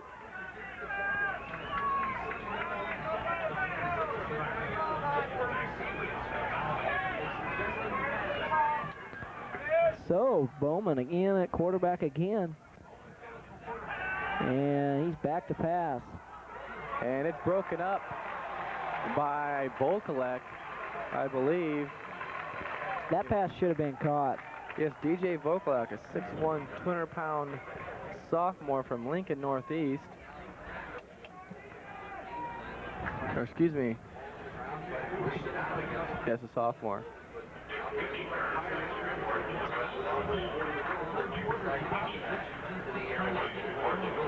So Kearney State's defense playing well now, and I think if they can make it so the Jackrabbits have to pass all the time and play catch-up, that's definitely into the hands of the Lopers. I'm sure Coach Hansel from South Dakota would love to see him score before the third quarter ends, because then you really are, like you said, maybe playing catch-up. Didier gets out across the 35 and still going to about the 38-yard line. Tough running by Didier. And he's close to a first down. I think he probably has one. Boy, he was hit once and just kept powering forward.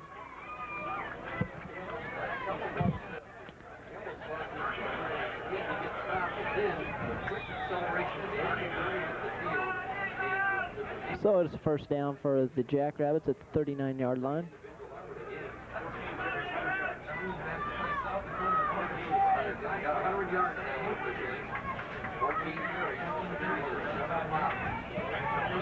Bowman under center. Looked like somebody jumped, but maybe not. Didier, gee. Nice tackle by number 37, Shannon Hansen. He just wrapped him up and took him down. He met DJ Volkolek head on, and Volkolek went down. Didier is tough.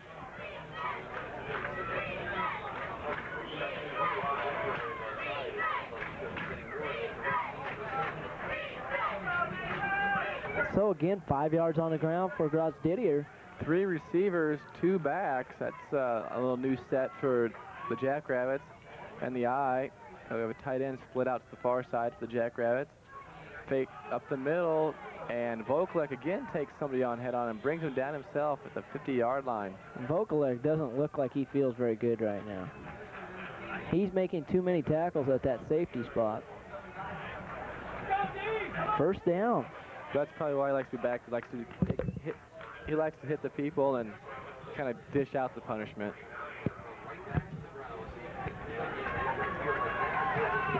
Two minutes remaining in the third quarter, and like you said, Coach Hansel probably would like to see a score before the fourth quarter ends. Back in that power set.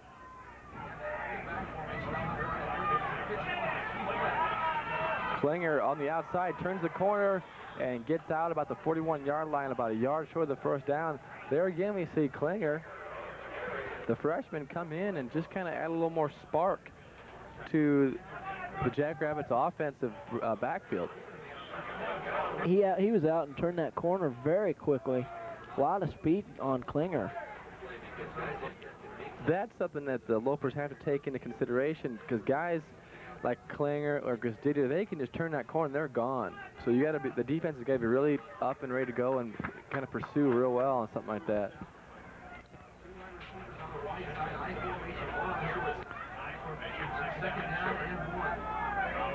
Bowman back to pass on 2nd and 1. He sees it, and Volkolek just about picks up. He saw the end zone ahead of him and just about picked it off. There again, you kind of got to question the call of Coach Hansel of South Dakota State. 2nd and 1, he goes for a long pass. Now that brings it 3rd and 1. Going to have to run it, I'd assume. Take it right up the middle. They're doing so well running, and they got to also go to a pass and just about get it picked off. That's right. They were almost down 35-14 right there.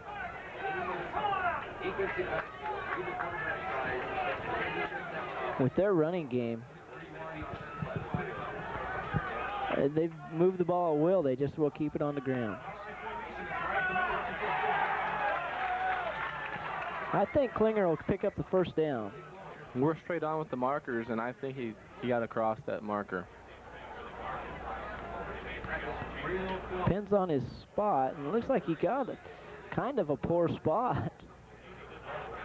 From here, it just looks like he has it. Like I said, we're straight on, and it does not look like he got to the 38-yard line of, or 39-yard line of.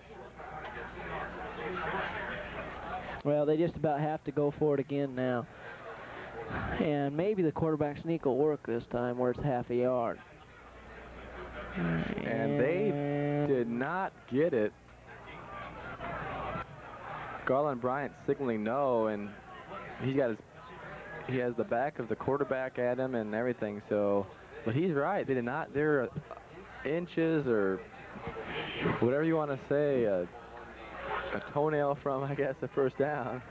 Coach Hansel was out there on the field checking measurement almost. He is into this ball game.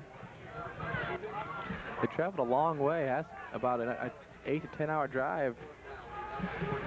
And they, don't want to go home a loser, but someone's going to win, someone's going to lose, and that's just I guess the heat of the moment, the battle. And here we go. The fans again are getting behind their Lopers.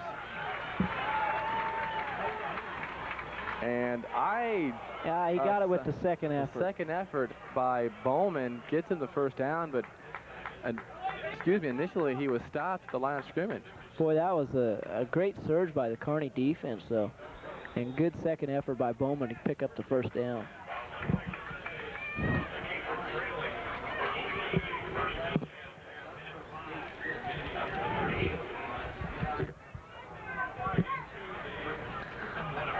So up on the 37-yard line, the Lopers, Bowman brings his team up back in the power I.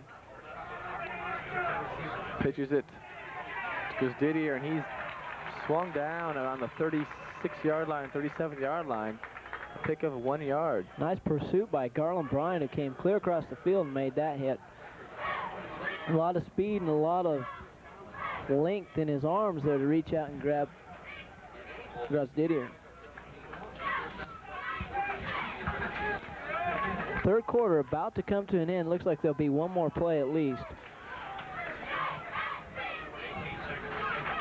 Down to 15 seconds remaining.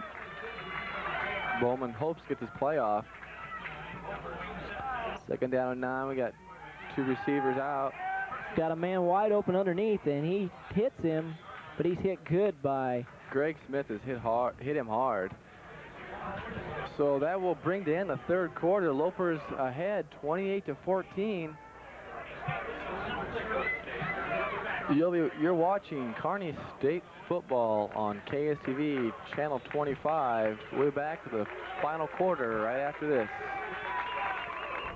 Serious eye injuries can happen in the home, the yard, the workplace, or the sports field. So play it safe.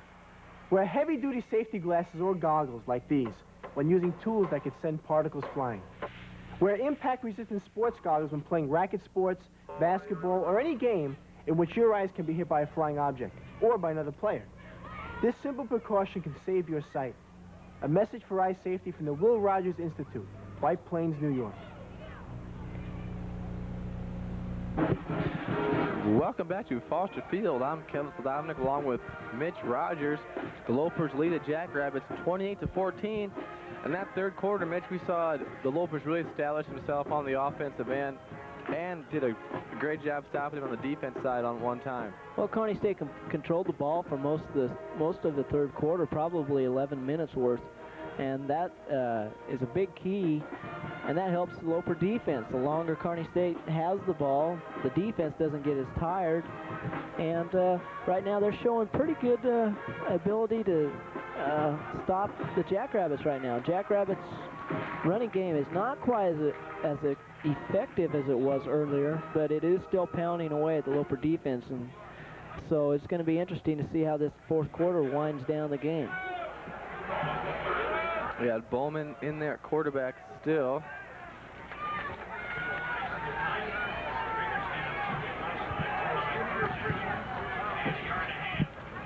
He pitches to Didier, and he heads back up the middle, and Matt Arndt meets him straight on and brings him down at the 25-yard line.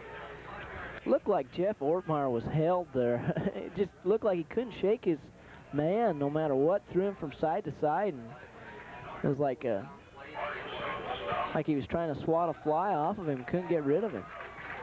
Again, Vokalek up in the tackle. He's kind of been in about every other tackle or every tackle this afternoon. He's got to be getting tired out there with this heat coming down on him. This is where the conditioning starts to show here in the fourth quarter. And what the Lopers have showed so far is they have enough. Looks like they have players. A lot of time. Bowman just has plenty of time, and Mayberry just about picks it off. Is overthrown.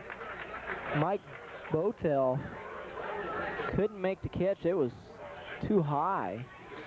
As I was saying earlier, Mitch, I think the way this afternoon has gone so far, it looks like Kearney can go 2-3 deep into their defensive line and still not really miss a beat. I think you're right, Kevin. They have a lot of depth this year, and that's what they have to do on an afternoon like today where it's so muggy and hot. So second down and 10, ball on the 25-yard line of Kearney State. Bowman calls the count. He takes it himself again, and again right up the middle, has to shake one tackler, and Greg Smith brings him down. It looks like that Bowman wasn't going to go very far, and all of a sudden he found another opening and went down about 15 yards. So that's an interesting play they have right there. It's just a little quarterback draw, almost, except he only takes about one step back before he starts running. And it's worked twice for them very well.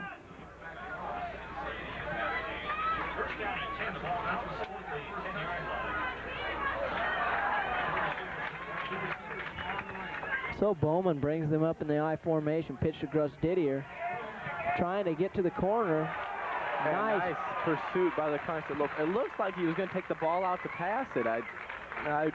That's just from my vantage point. It looks like he changed hands, ready to pass the ball.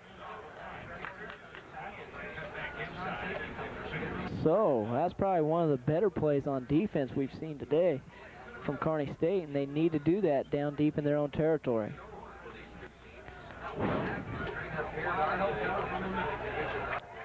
Second and 10, ball on the 11-yard line.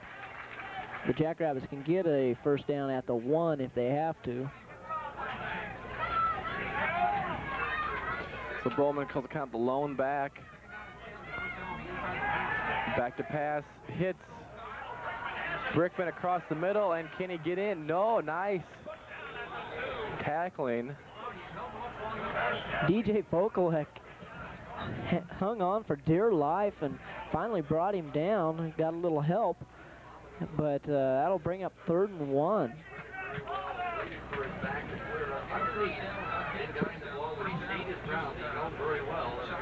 It seems like when the Jackrabbits get down close, they go to the pass, and then when they're further away, they use their run more. I don't know what kind of effectiveness that has out there, but it looks like it's doing a pretty good job for them this afternoon.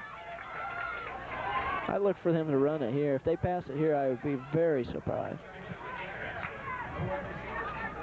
Gus Didier up the middle and gets in for a touchdown. So Gus Didier at that second surge gets in for a touchdown and pulls them within 8 points. And now the all-important extra point, which was missed once already by Chad Masters. He missed the first time, and then they came back on their second touchdown, went for 2 and got that. And so this is a very big point. I'm sure he's a little nervous right now. Because this could come into, really an important part if they go for 2 to tie it up towards the end of the game, if he misses this extra point. A straight-on kicker, which you don't see very often anymore. And this one's good. So with 12-14 left to go in the fourth quarter, the Lopers lead the Jackrabbits 28-21. And again, we'll see Russ Harvey and his offense back on the field here after the kickoff. A nice sustained drive by the Jackrabbits. They use the pass, the run at the right ways. I don't know what maybe the defense out there a little too long now. It's getting a little late in the ball game. Both sides are getting tired now that maybe I see a little more open up scoring, missed tackles, and that's something that it's going to have to come with the weeks ahead. Both teams, the offenses have just been sharp all day, except for the Jackrabbits' turnovers. They've played an excellent game offensively, and Kearney State's offense, of course, is obvious. They've scored pretty much at will also. So it's going to be interesting to see if the Jackrabbits now can stop the Kearney State offense. So Masters will kick it off to Valine and Banks. A dangerous pair. And it will go to Banks. He'll take it his own 15-yard line. He'll go to the left side, take up the side, cuts back in the middle, and it's brought down by a handful of Jackrabbits. Good coverage by the Jackrabbits. There wasn't anywhere to go for Banks.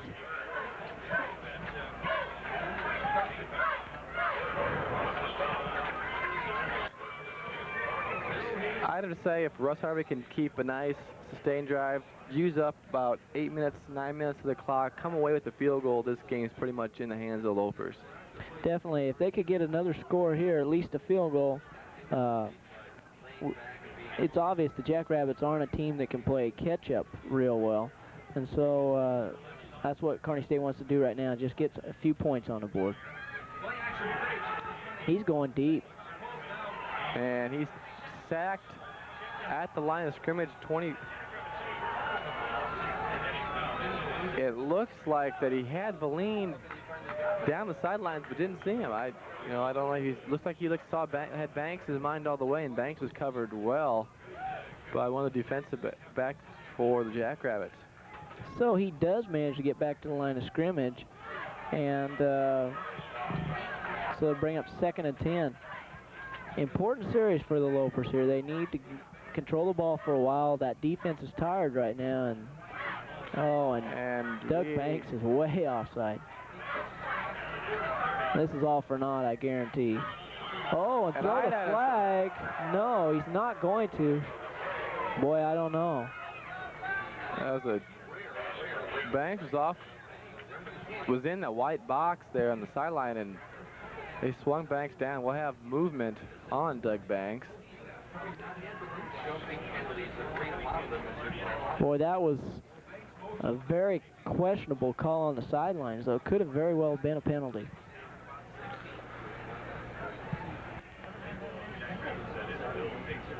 Every penalty the Lopers have so far has been in this nature, a motion penalty, offsides, that type. And that again is just maybe the mental slippage of the count, or you go out there and you think you hear one thing and you go on the other. Always trying to get that upper hand on the defense. So 2nd down, 15 yards to go. Ball on their own 20. Lopers are going backwards right now. 3 wide receivers, as we've seen most of the day. A draw to Byron. There's nothing there. Gets about a yard, if that. So that'll bring up 3rd down, about 15. And I'd have to say that he's going to have to go to the air. Definitely. 3rd down, 14 yards to go. And Kearney State went to the air, and they've come up with big plays. Let's see if they can get another one now. So the lone back is Byer, with Valine and Rogers on the near side. Russ Harvey. And his arm was coming forward, so it will be an incomplete pass. That brings up 4th down, and I will assume we will see Dave Bangert out to punt. This is the first series that we've seen the Jackrabbits actually put pressure on Harvey. And maybe this is a chance where the coach for South Dakota State, Coach Hansel, brought his team out and say, guys, it's time we got to get back in the game. The defense heard it. They rose the occasion. They stopped them. And now they'll have pretty decent field position on this return. And they're going after it. Oh, boy. Just about blocked. And he fumbles. And it's recovered by the Lopers on their own, the Jackrabbits' 45-yard line. Darren Bartman fumbled the football, and you saw As it was coming down, he looked at the Loper defender right before he caught the ball. And what a costly mistake, and I know he just feels horrible right now. Fourth fumble by the Jackrabbits from South Dakota State, and that's what's kept Kearney from... and I believe that 43 for the Lopers, Sean Hagedon recovered that fumble. So the Lopers get another break, and they're very opportunistic today. Quick out to Valine. Valine makes a quick move inside, spins out, goes down about the 37-yard line. He gains about 9 yards on the play. Looked like it's only going to be about 2 or 3, and he spins around and gets 9. That's one thing I think that makes receivers really good and tough to defend is they get that ball, they can spin, they'll move, they'll do something to make it harder for the defensive man because they're coming up on a line. And they got tougher things. They can't read the receiver's mind, so they got to kind of lay back and hang out.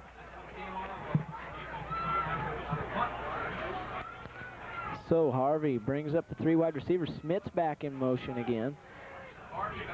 And he'll take it himself. Russ Harvey sneak, gets up to the 30, down to about the 26-yard line. So a little bit of touche, so to speak, against the Jackrabbits. You guys pull your quarterback sneak, we'll do ours again. So Kearney State's in deep again, 26-yard line. 9:30 remaining in this football game, and Kearney State leads 28-21, and they're knocking at the door again. Drinks? Anybody? Quick pass to Omar Rogers. He gets out across the 20 down to about the 15-yard line.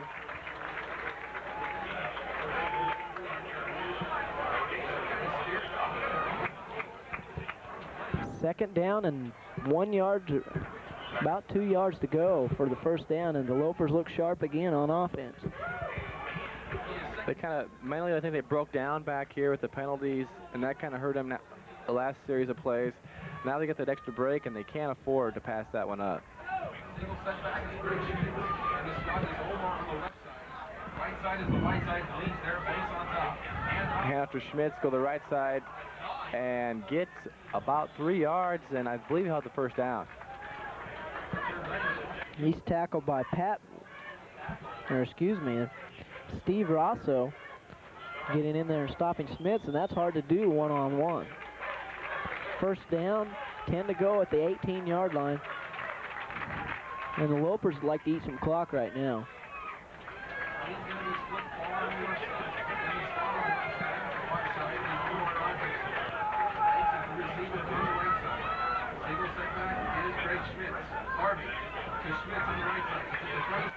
And I think Schmidt's knee hit the ground back there about the 17-yard line. Good idea to cut back, but he slipped on the grass. He's disappointed with himself, but that's just something that happens. So Donnie Lee will bring the play back in to Russ Harvey. And it's about time for Russ to throw it in the end zone, isn't it? You know better than I, Mitch. You called last time they did it. I don't know. We got 7:40 left to play in the game. Second down, 11. The Lopers lead the Jackrabbits 28-21. I'm sure they'd like to see another 7 points on the board. Long call. Harvey back to pass. Under a little pressure, dumps it up across to Omar Rogers. It's a foot race to the corner of the end zone. And Omar Touchdown. wins the foot race and dives across. You know who's going to win that foot race. Omar Rogers, very fast.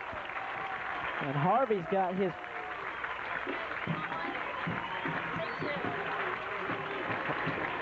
fourth touchdown pass of the day, and he also has one running.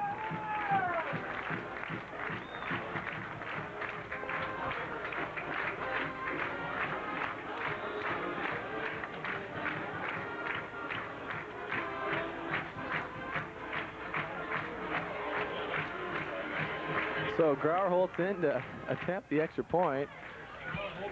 McDonald holding. And it is good. So the Lopers go up again by 14 points, 35-21 with 7:21 left to go in the game.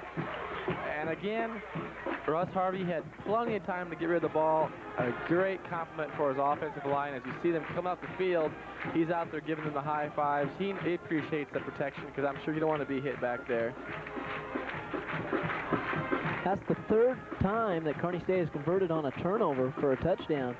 And I know that the Jackrabbits are just kicking themselves right now because they know this game could be closer. And that would probably be the deciding factor in the outcome of this game if it stands like it does, which I don't expect it to with this much time left, is the coach will say the turnovers hurt us. That's right. He's got to be disappointed with that play, but that's something every game you never know what's going to happen, and especially first games of the season. So Grauerholtz, well, who's getting a lot of work today, will kick it off.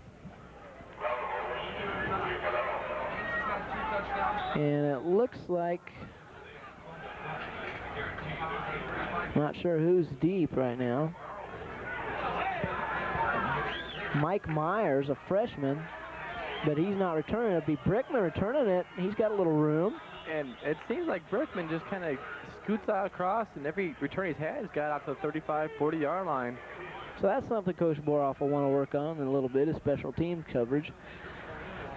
But you can't complain a lot right now.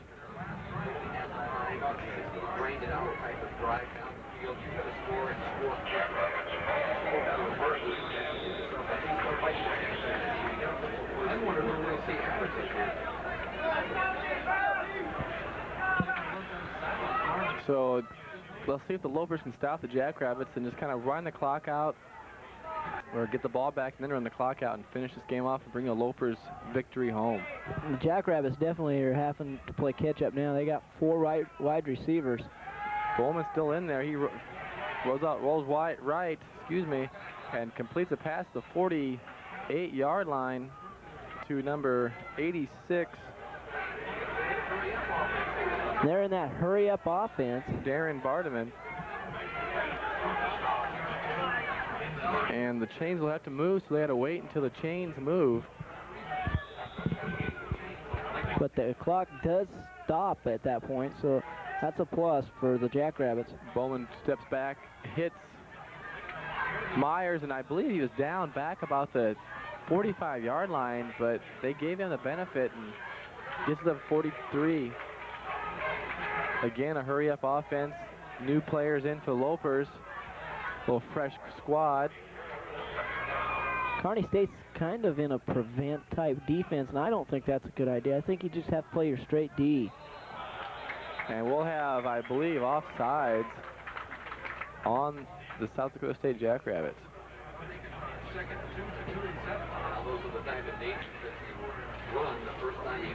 So with having only 2 yards to go till a first down, now I believe the Lopers will put them back and give them 7 yards to go. So 2nd and 7. Ball on the 49-yard line of Kearney State.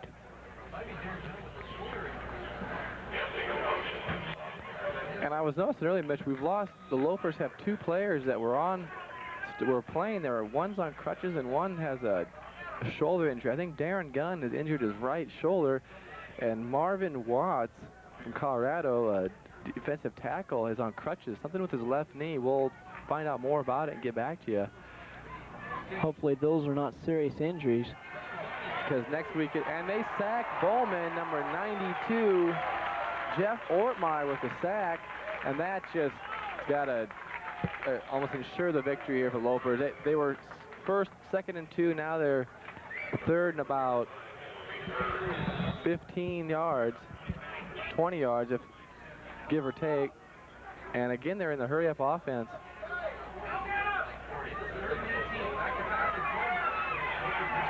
Across the middle, and we got a first down.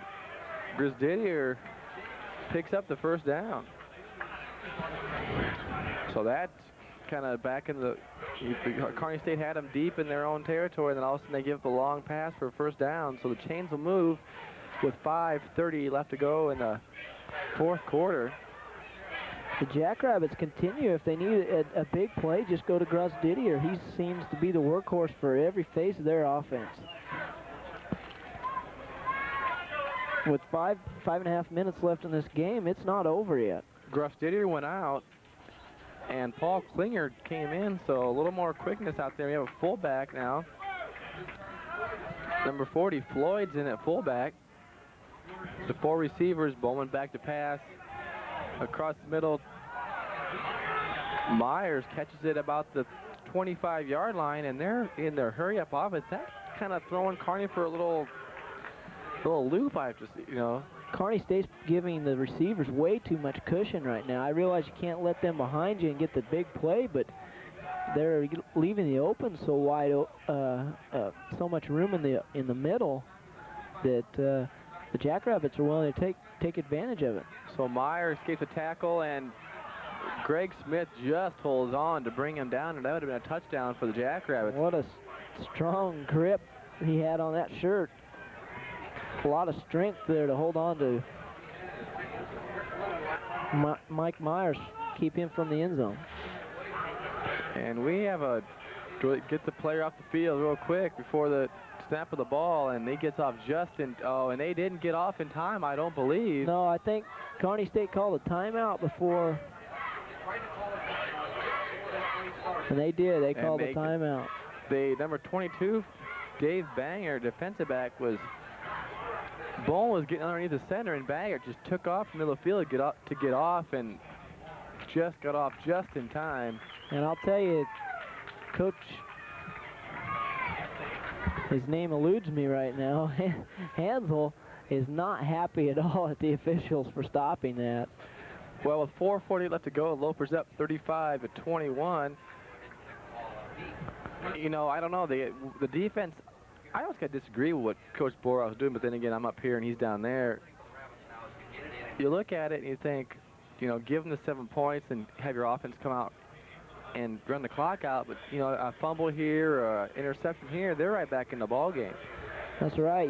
I think we're just giving them too much of a lane to pass in right now. Then again, you look where the Jackrabbits get the chance to score something and fumble, so you never know what that's true. could happen here. This game's kind of been up in the air ever since the beginning.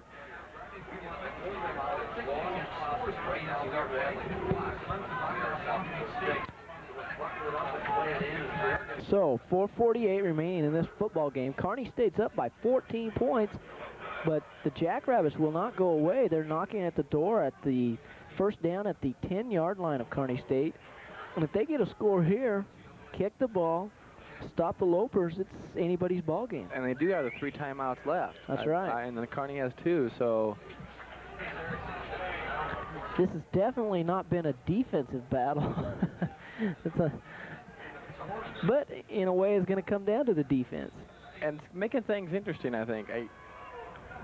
I guess last year the defense was really positive, did a good job. The offense had its spurts. Now the offense is doing fabulous. You know, make the game exciting. And not one soul has left the stadium yet. A large crowd for a Labor Day weekend, and they're enjoying a very fine football game. So Bowman's in, 3 wide receivers. And no flags, but looks like Mike Arnold was kind of riding the receiver there. I'd have to question that one. That was Mike Botel who went across for the pass, but nothing there.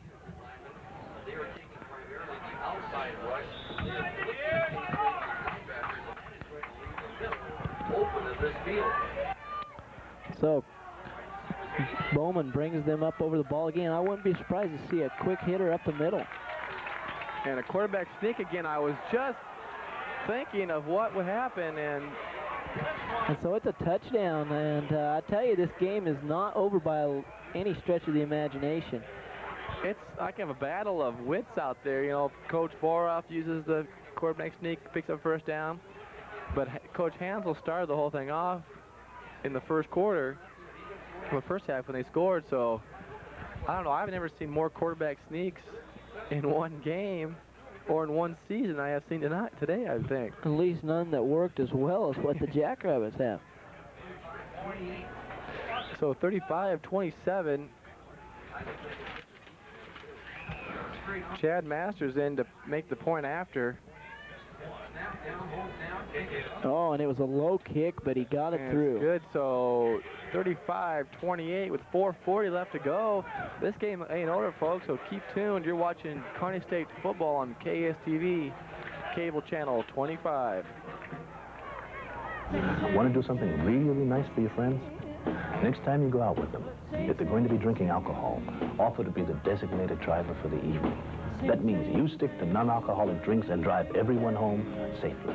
Next time, one of them can do the same thing for you. You could be saving them from being arrested or having a serious accident. You could even be saving their lives. Now that's what I call a friend.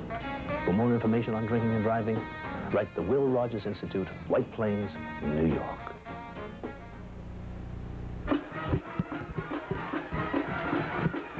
Welcome back to Foster Field. The score is Kearney State Lopers 35, the South Dakota State Jackrabbits 28. And what else can I say? The whole game's been interesting, and right now, this kind of 4:40 left to go. This game is nowhere near over. Kearney State's looking for an onside, but I would be surprised. They have a lot of time left. I don't expect them to kick an onside. I expect them to kick it deep. And they did, and Beline's back there by himself. He'll take it at about the 12-yard line and run.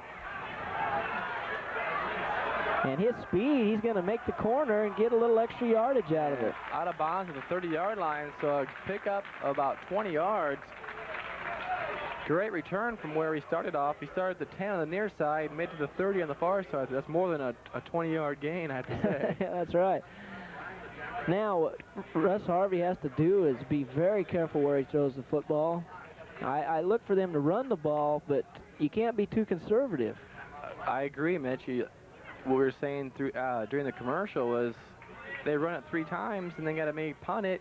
Jackrabbits have 2.5 minutes, 3 minutes to get back in the end zone and tie the game up.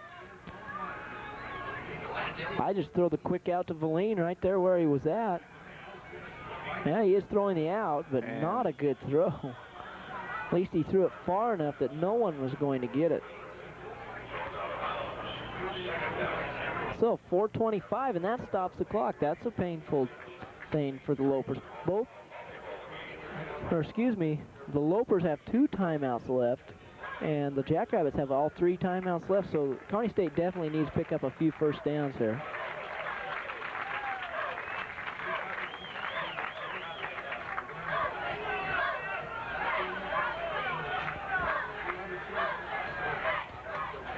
This is a strange game for an opener. You don't expect 2 offenses to play as well as they have. A high-scoring game. 63 points scored totally. And Bayer gets across the 30 to about the 34-yard line. I think that play should have been ran the first time. That brings up 3rd down about 6 yards. But the clock is running, so that's a plus also. This is the deciding factor right here. This play is kind of rides on what happens the rest of the game. They don't make it. You're looking at a punt and still 2.5 minutes, like we said before, for the Jackrabbits to get a chance to score. Back to passes Harvey. He sidearmed it and incomplete. He had plenty of room to run. I don't know why he didn't go outside. I know he's looking for a pass. He only needed to get to the 40-yard line, and he was through it from the 30. So that's 3 plays and out for Kearney State, and the Jackrabbits defense did exactly what they wanted to do. And you got the wind in our face, the wind in the face. You're looking at a short punt, but then again, we had number 86 back there for. He had a fumble last time, and he's got to be thinking about that. But I have to think that they're going for the block, and they are. And that's a straight, nice punt, Gee, though, in the wind. very Aaron high. Barton takes it and he fumbles it again, but he gets the handle on it. And he's brought down the 34-yard line, so the Jackrabbits have 1st and 10 at the 34-yard line with 3:30 left to go in the game. There's plenty of time. A minute was spent, the Lopers, on their series of plays. Darren Bartman, the punt returner, took a shot when he got hit, and he's limping off the field.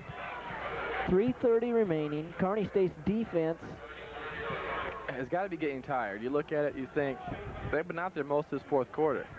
They had the easy 3rd quarter, but now they're going to be really put to the test. Bowman's still in there, quarterback for the Jackrabbits. I believe.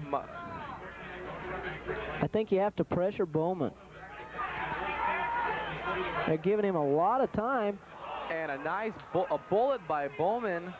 Vokalek went for the interception, missed it, and Mike Sebern comes up with the reception, and so they're in Kearney State territory on their first play. What a big series this is right now. And going by the first downs, they keep getting first down. The clock still stops on the first down to move the chain, so they're not losing much time at all. He steps out of bounds. We're down to 3:12. Ran 2 plays in 18 seconds. So I don't know. The defense has got to suck it up and really get after the quarterback here, because it looks like they're going to go for pass, pass, pass. Unless here goes the quarterback. Watch the quarterback draw again.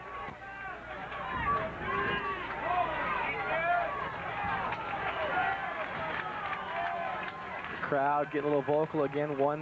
4 receivers, 1 back for the Jackrabbits, and here comes the Lopers on an all-out blitz, and they hit long and incidental contact in the secondary. Good coverage by Vokalek. And Bowman is not feeling very well right now. He got popped.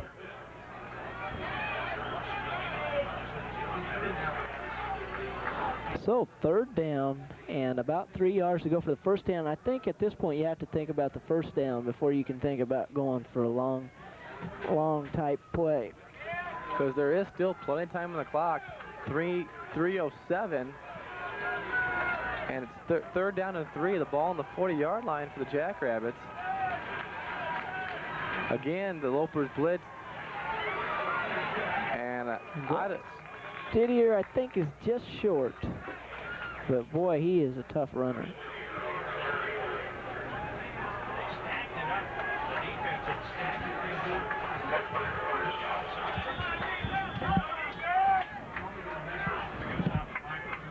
It looks to be short, but they might bring in the chains.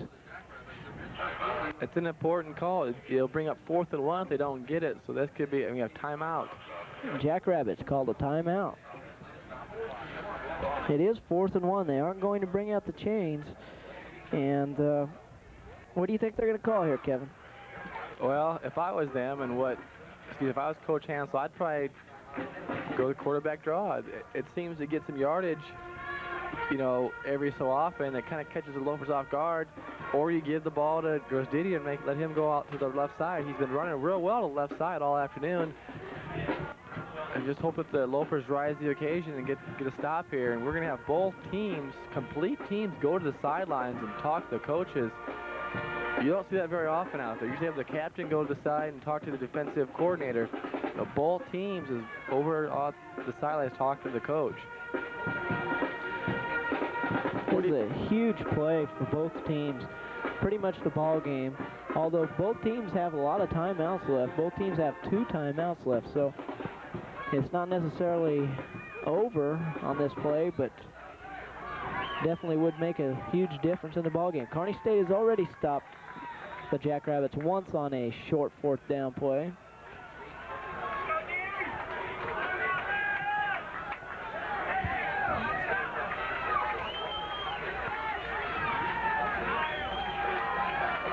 So here we go. The crowd again is getting vocal. Both teams really tense right now. Handoff to Grosditter, and he gets it and more.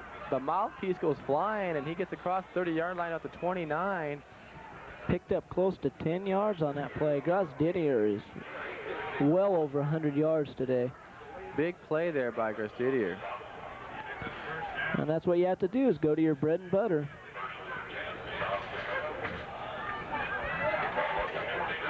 No huddle offense. 2:30 left to go in the game. Back to pass is Bowman. And he can't find anybody, and he'll just throw it out of bounds. Good decision by Bowman. Let's let it go. Why risk interception or a quarterback sack? Nice coverage by the secondary, because there was very little pressure on Bowman. He had all day to throw it.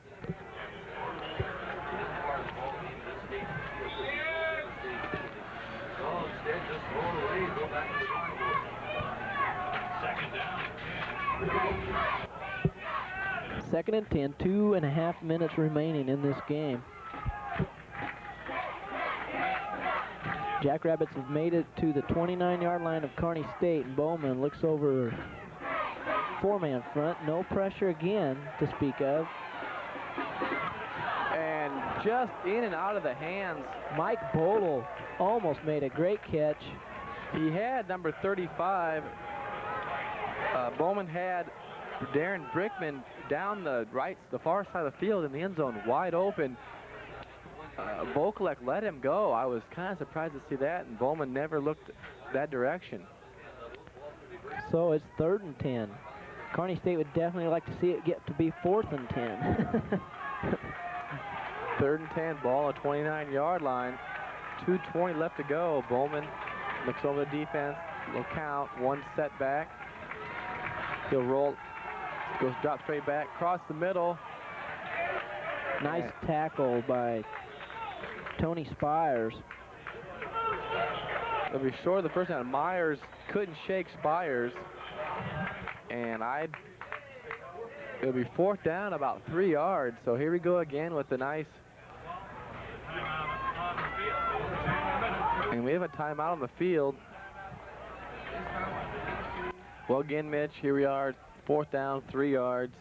What happened, what kind of transpired the first time they had 4th 3, they used a quarterback sneak. Do you think they'll do it again? They didn't get it that one time. I don't think so. I don't know. Why not just pitch it to Gus Didier again? It's quite a long. He is coming in, and Klinger is going out, so that has to be their game plan as of now. But as we know, the game has not really gone the way we expected it to, so. 2:06 remaining, and again, the play of the game thus far, we've had several of them.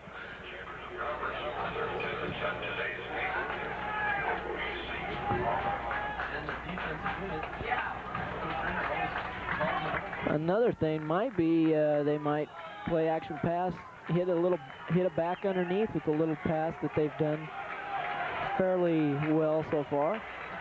So we'll let you watch and see what happens.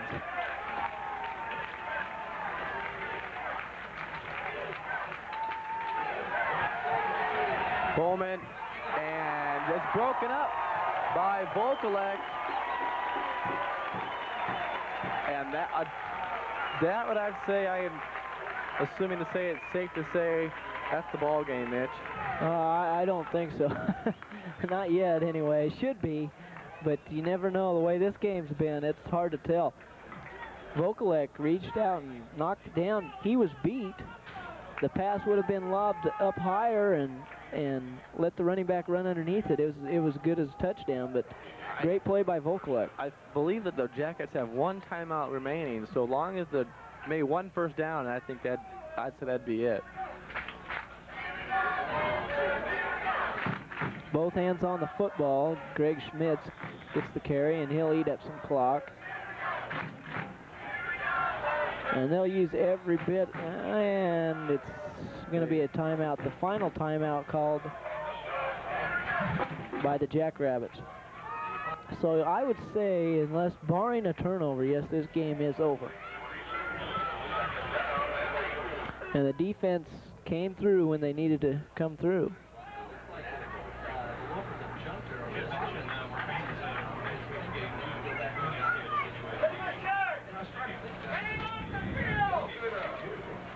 And Coach Hansel's still walking around the field over there, Mitch. He's not a happy camper at this point in time. In case you're wondering who the Jackrabbits play next week they play the University of South Dakota at home in Brookings, South Dakota. And last year, the University of South Dakota won 35-13. So if that's any indication of what will happen this year, it's not looking good for the Jackrabbits. Kearney State, of course, will go to UNO, and we'll be there to broadcast that game for you. Should be a great one.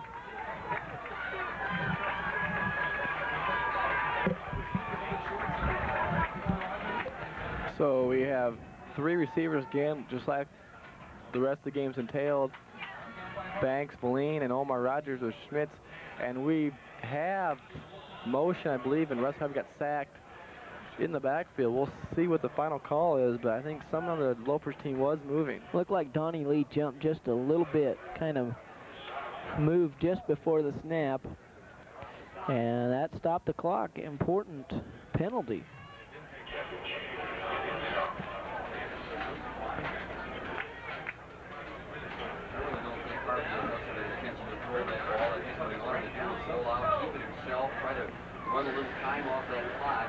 The Jackrabbits declined the penalty, so it'll bring up a 3rd down and 8. And the clock will start running again. They'll take the full 25 seconds, I'm sure, to get this play off. They really do need a 1st down, I think, here. That would put the game in their hands. I don't look for them to put it up in the air, though, but yeah, he might. Oh, and very dangerous pass. If those defenders would have been looking at the ball, they very well could have caught it. And Russ Harvey very disgusted at himself. He's walking off with just kind of shaking his head like, why did he do something like that? Well, that brings up a 4th down and 13 with a ball on Kearney's own 21-yard line. And Dave Baggert comes in to punt the ball away. Mike Myers, a freshman from Watertown, Minnesota, back to return, and that's a little different than what we've had. Maybe they're going to try to set up a return and break him free. This game obviously not over. Kicking into the wind deep in their own territory. Oh, they're going after the block for sure. And just about have it. Not a very good punt. Takes a Kearney State roll out of bounds at about the 44-yard line. Took some good time off the clock with that roll. And so the Loper defense again has to rise to the occasion, make the stop on the Jackrabbits. 1:18 remaining, no timeouts for the Jackrabbits. They have to get out of bounds, get 1st downs, that type of thing to stop the clock.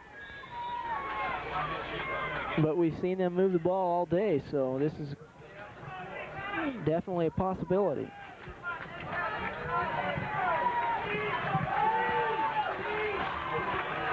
Watch for the quarterback draw right up the middle, except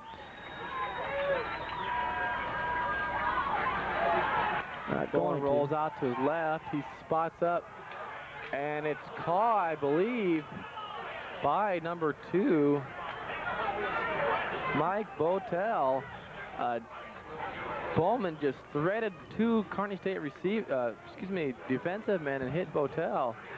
So they're in Kearney territory at the 37-yard line with 1:11 left to go in the game. This game is not over. I think I spoke a little too soon. I just have trouble believing what is happening today. Kearney State had that play defended all the way. Across the middle to number 86. And they will stop the clock. Maybe it could be a 1st down. Still over a minute left in this game. It is a 1st down, so that stops the clock. Move the chains.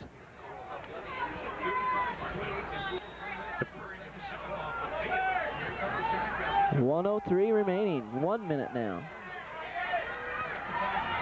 Bowman back to pass, hits ball. And number 4, Mike Serburn, could have very well been called for pass interference. He knocked our guy way off of the ball while the pass. Well, I didn't see the number, Kevin. Way off while the pass was thrown.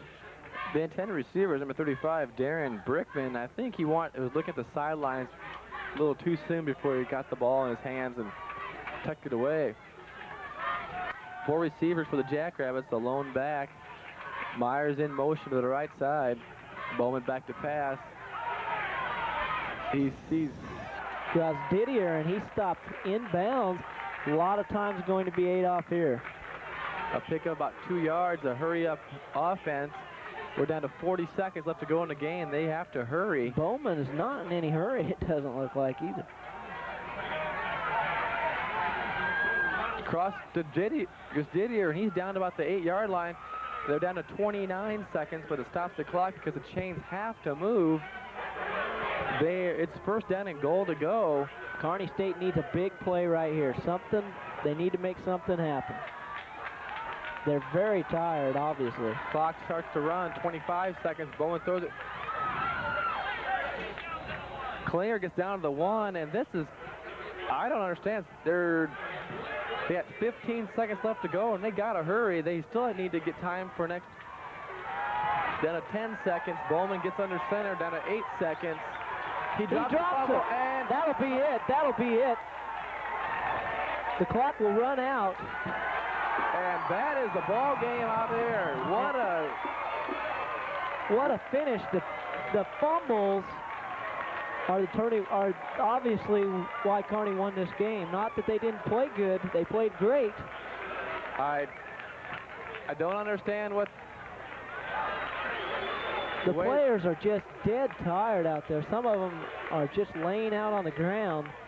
What a turn of events in the last minute and a half. South Dakota State's on a roll. Don't look, they can be stopped. They get down to the 1. They're in a hurry-up offense. They're down to like 6 or 7 seconds before they got to get the ball before the ball game's over. And Bowman just can't catch the handle on it. Kearney State player falls on it. Time runs out. They win. What an exciting way to finish the game, Mitch. Just unbelievable is what I have to say about it. I just can't understand. This whole game was confusing to me. Exciting. And anybody who wasn't here missed a great ball game. This makes you want to come back and catch the Lopers every